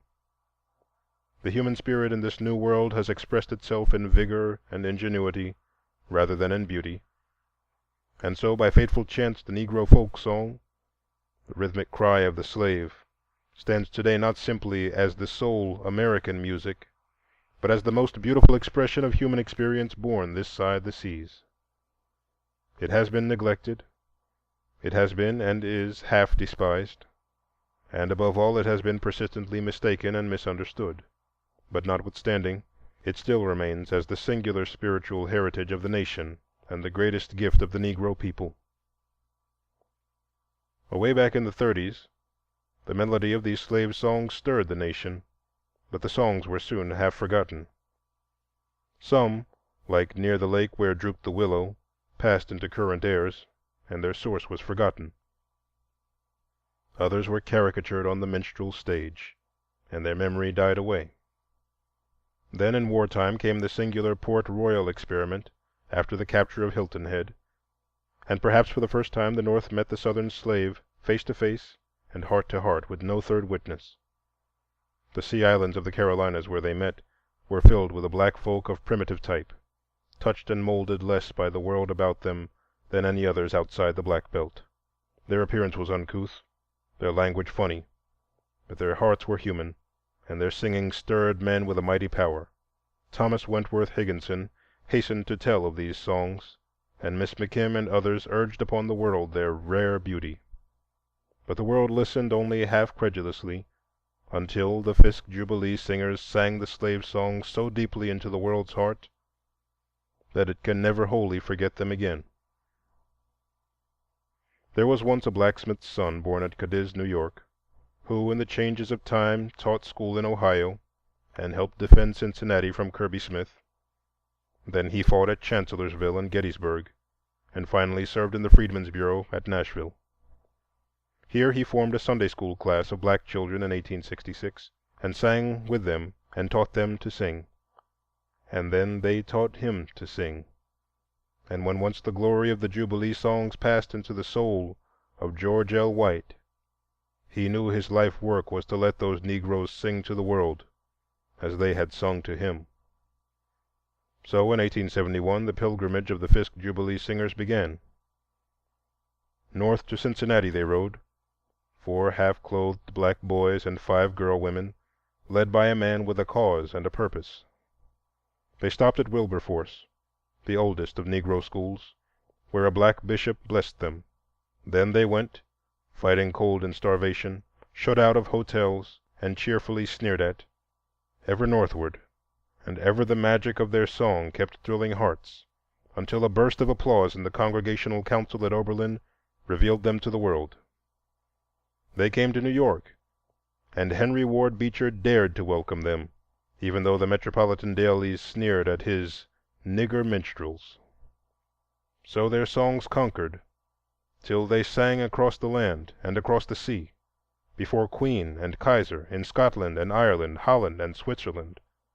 7 years they sang, and brought back $150,000 to found Fisk University. Since their day they have been imitated, sometimes well by the singers of Hampton and Atlanta, sometimes ill by straggling quartets. Caricature has sought again to spoil the quaint beauty of the music, and has filled the air with many debased melodies, which vulgar ears scarce know from the real. But the true Negro folk song still lives in the hearts of those who have heard them truly sung, and in the hearts of the Negro people. What are these songs, and what do they mean? I know little of music, and can say nothing in technical phrase, but I know something of men, and knowing them I know that these songs are the articulate message of the slave to the world. They tell us in these eager days that life was joyous to the black slave, careless and happy. I can easily believe this of some, of many, but not all the past South, though it rose from the dead, can gainsay the heart-touching witness of these songs. They are the music of an unhappy people, of the children of disappointment. They tell of death and suffering an unvoiced longing toward a truer world of misty wanderings and hidden ways. The songs are indeed the siftings of centuries. The music is far more ancient than the words, and in it we can trace here and there signs of development. My grandfather's grandmother was seized by an evil Dutch trader 2 centuries ago, and coming to the valleys of the Hudson and the Housatonic, black, little, and lithe, she shivered and shrank in the harsh north winds, looked longingly at the hills, and often crooned a heathen melody to the child between her knees, thus: To bana kuba gene me gene me, to bana kuba gene me gene me, ben nuli nuli nuli nuli bendele. The child sang it to his children, and they to their children's children, and so 200 years it has traveled down to us, and we sing it to our children, knowing as little as our fathers what its words may mean, but knowing well the meaning of its music. This was primitive African music. It may be seen in larger form in the strange chant which heralds the coming of John. You may bury me in the east, you may bury me in the west, but I'll hear the trumpet sound in that morning. The voice of exile. 10 master songs, more or less, one may pluck from the forest of melody songs of undoubted Negro origin and wide popular currency, and songs peculiarly characteristic of the slave. One of these I have just mentioned. Another whose strains begin this book is "Nobody Knows the Trouble I've Seen," when, struck with a sudden poverty, the United States refused to fulfill its promises of land to the freedmen, a brigadier general went down to the Sea Islands to carry the news. An old woman on the outskirts of the throng began singing this song. All the mass joined with her, swaying, and the soldier wept.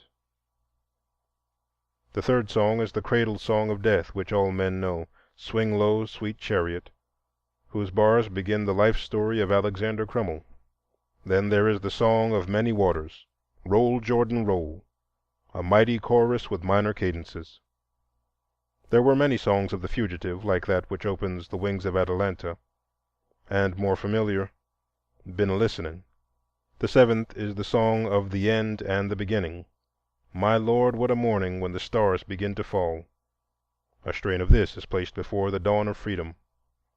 The song of groping, "My way's cloudy," begins the meaning of progress. The ninth is the song of this chapter, "Wrestlin' Jacob, the day is a breakin'," a paean of hopeful strife. The last master song is the song of songs, "Steal Away," sprung from the faith of the fathers. There are many others of the Negro folk songs as striking and characteristic as these, as, for instance, the 3 strains in the 3rd, 8th, and 9th chapters, and others I am sure could easily make a selection on more scientific principles. There are, too, songs that seem to be a step removed from the more primitive types. There is the maze-like medley, "Bright Sparkles," one phrase of which heads the Black Belt; the Easter Carol, "Dust, Dust, and Ashes"; the dirge, "My mother's took her flight and gone home," and that burst of melody hovering over the passing of the firstborn, "I hope my mother will be there in that beautiful world on high." These represent a third step in the development of the slave song, of which "You May Bury Me in the East" is the first, and songs like "March On," chapter 6, and "Steal Away" are the second. The first is African music, the second Afro-American, while the third is a blending of Negro music with the music heard in the foster land. The result is still distinctively Negro, and the method of blending original, but the elements are both Negro and Caucasian. One might go further and find a fourth step in this development, where the songs of white America have been distinctively influenced by the slave songs, or have incorporated whole phrases of Negro melody, as "Swanee River" and "Old Black Joe." Side by side, too, with the growth has gone the debasements and imitations, the Negro minstrel songs, many of the gospel hymns, and some of the contemporary coon songs, a mass of music in which the novice may easily lose himself and never find the real Negro melodies. In these songs, I have said, the slaves spoke to the world. Such a message is naturally veiled and half-articulate. Words and music have lost each other, and new and cant phrases of a dimly understood theology have displaced the older sentiment. Once in a while we catch a strange word of unknown tongue, as the mighty meal which figures as a river of death. More often, slight words or mere doggerel are joined to music of singular sweetness. Purely secular songs are few in number, partly because many of them were turned into hymns by a change of words, partly because the frolics were seldom heard by the stranger, and the music less often caught. Of nearly all the songs, however, the music is distinctively sorrowful. The 10 master songs I have mentioned tell in word and music of trouble and exile, of strife and hiding. They grope toward some unseen power and sigh for rest in the end. The words that are left to us are not without interest, and, cleared of evident dross, they conceal much of real poetry and meaning beneath conventional theology and unmeaning rhapsody. Like all primitive folk, the slaves stood near to nature's heart. Life was a rough and rolling sea, like the brown Atlantic of the Sea Islands. The wilderness was the home of God, and the lonesome valley led to the way of life. Winter'll soon be over was the picture of life and death to a tropical imagination. The sudden wild thunderstorms of the South awed and impressed the Negroes. At times the rumbling seemed to them mournful, at times imperious. My Lord calls me, He calls me by the thunder, the trumpet sounds it in my soul. The monotonous toil and exposure is painted in many words. One sees the plowman in the hot, moist furrows singing, "There's no rain to wet you, there's no sun to burn you. Oh, push along, believer, I want to go home." The bowed and bent old man cries with thrice-repeated wail, "Oh Lord, keep me from sinking down." And he rebukes the devil of doubt, who can whisper, "Jesus is dead and God's gone away." Yet the soul hunger is there, the restlessness of the savage, the wail of the wanderer, and the plaint is put in one little phrase: "My soul wants something that's new, that's new." Over the inner thoughts of the slaves and their relations one with another, the shadow of fear ever hung, so that we get but glimpses here and there, and also with them eloquent omissions and silences. Mother and child are sung, but seldom father. Fugitive and weary wanderer call for pity and affection, but there is little of wooing and wedding. The rocks and the mountains are well known, but home is unknown. Strange blending of love and helplessness sings through the refrain, "Yonder's my old mudder, been waggin' at the hill so long, 'bout time she cross over, get home by and by." Elsewhere comes the cry of the motherless, and the "Farewell, farewell, my only child." Love songs are scarce, and fall into 2 categories, the frivolous and light, and the sad. Of deep, successful love there is ominous silence, and in one of the oldest of these songs there is a depth of history and meaning. "Poor Rosie, poor gal, poor Rosie, poor gal, Rosie break my poor heart, heaven shall be my home." A black woman said of the song, "It can't be sung without a full heart and a troubled spirit." The same song sings here that sings in the German folk song, "Jetzt geh I ans Brunella, trink aber net." Of death the Negro showed little fear, but talked of it familiarly, and even fondly, as simply a crossing of the waters, perhaps, who knows, back to his ancient forests again. Later days transfigured his fatalism, and amid the dust and dirt the toiler sang, "Dust, dust and ashes fly over my grave, but the Lord shall bear my spirit home." The things evidently borrowed from the surrounding world undergo characteristic change when they enter the mouth of the slave.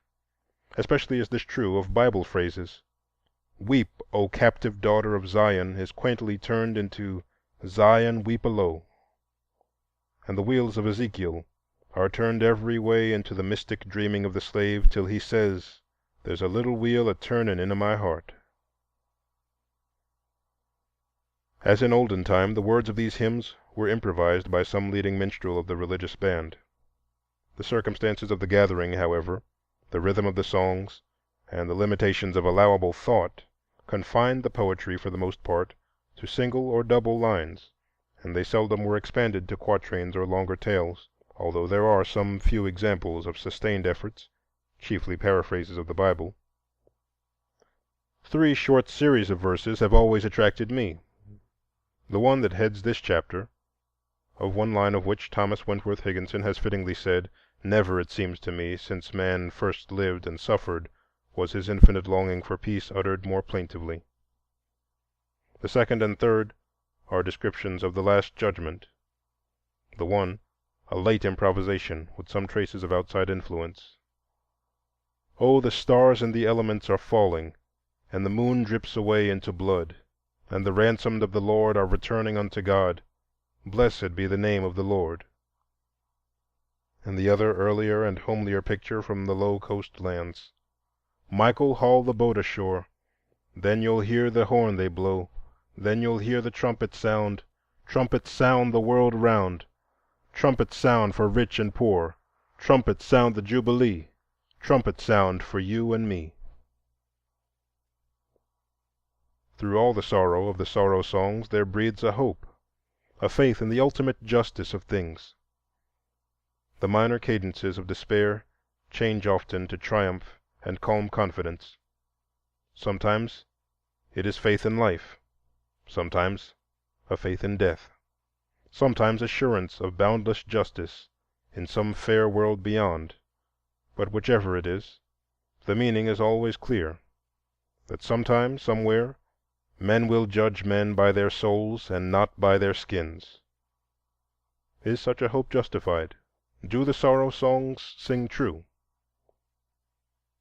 The silently growing assumption of this age is that the probation of races is past, and that the backward races of today are of proven inefficiency and not worth the saving. Such an assumption is the arrogance of peoples irreverent toward time and ignorant of the deeds of men. 1,000 years ago such an assumption, easily possible, would have made it difficult for the Teuton to prove his right to life. 2,000 years ago such dogmatism, readily welcome, would have scouted the idea of blond races ever leading civilization. So woefully unorganized is sociological knowledge that the meaning of progress, the meaning of swift and slow in human doing, and the limits of human perfectibility are veiled, unanswered sphinxes on the shores of science. Why should Aeschylus have sung 2,000 years before Shakespeare was born? Why has civilization flourished in Europe and flickered, flamed, and died in Africa? So long as the world stands meekly dumb before such questions, shall this nation proclaim its ignorance and unhallowed prejudices by denying freedom of opportunity to those who brought the sorrow songs to the seats of the mighty? Your country, how came it yours? Before the Pilgrims landed, we were here.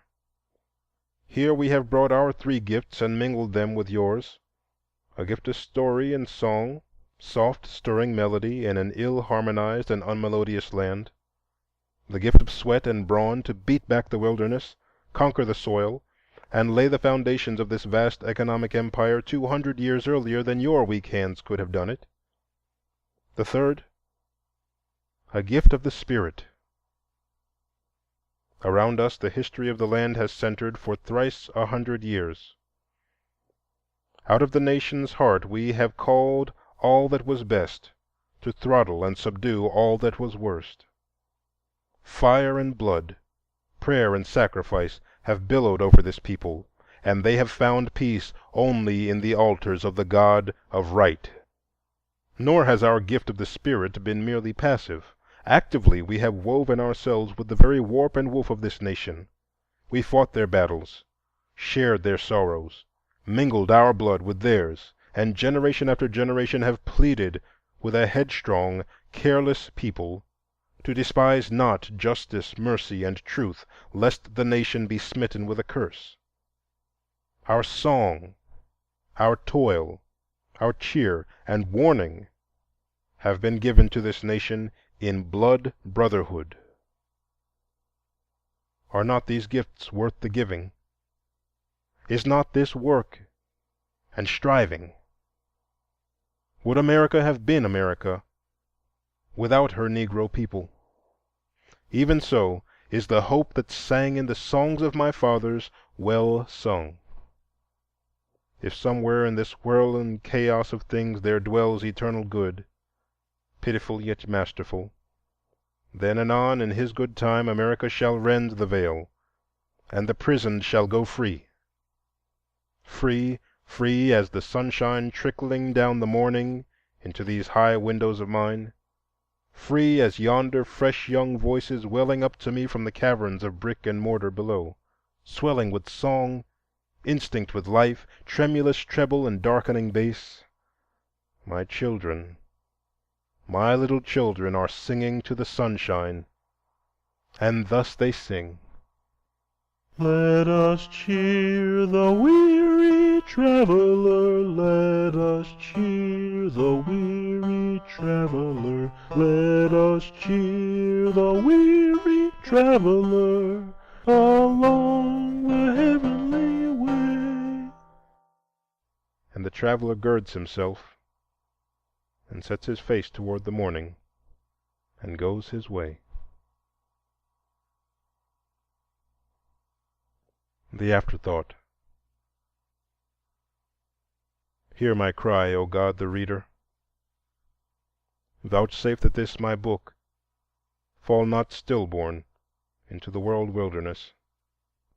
Let there spring, gentle one, from out its leaves vigor of thought and thoughtful deed to reap the harvest wonderful. Let the ears of a guilty people tingle with truth, and 70 millions sigh for the righteousness which exalteth nations.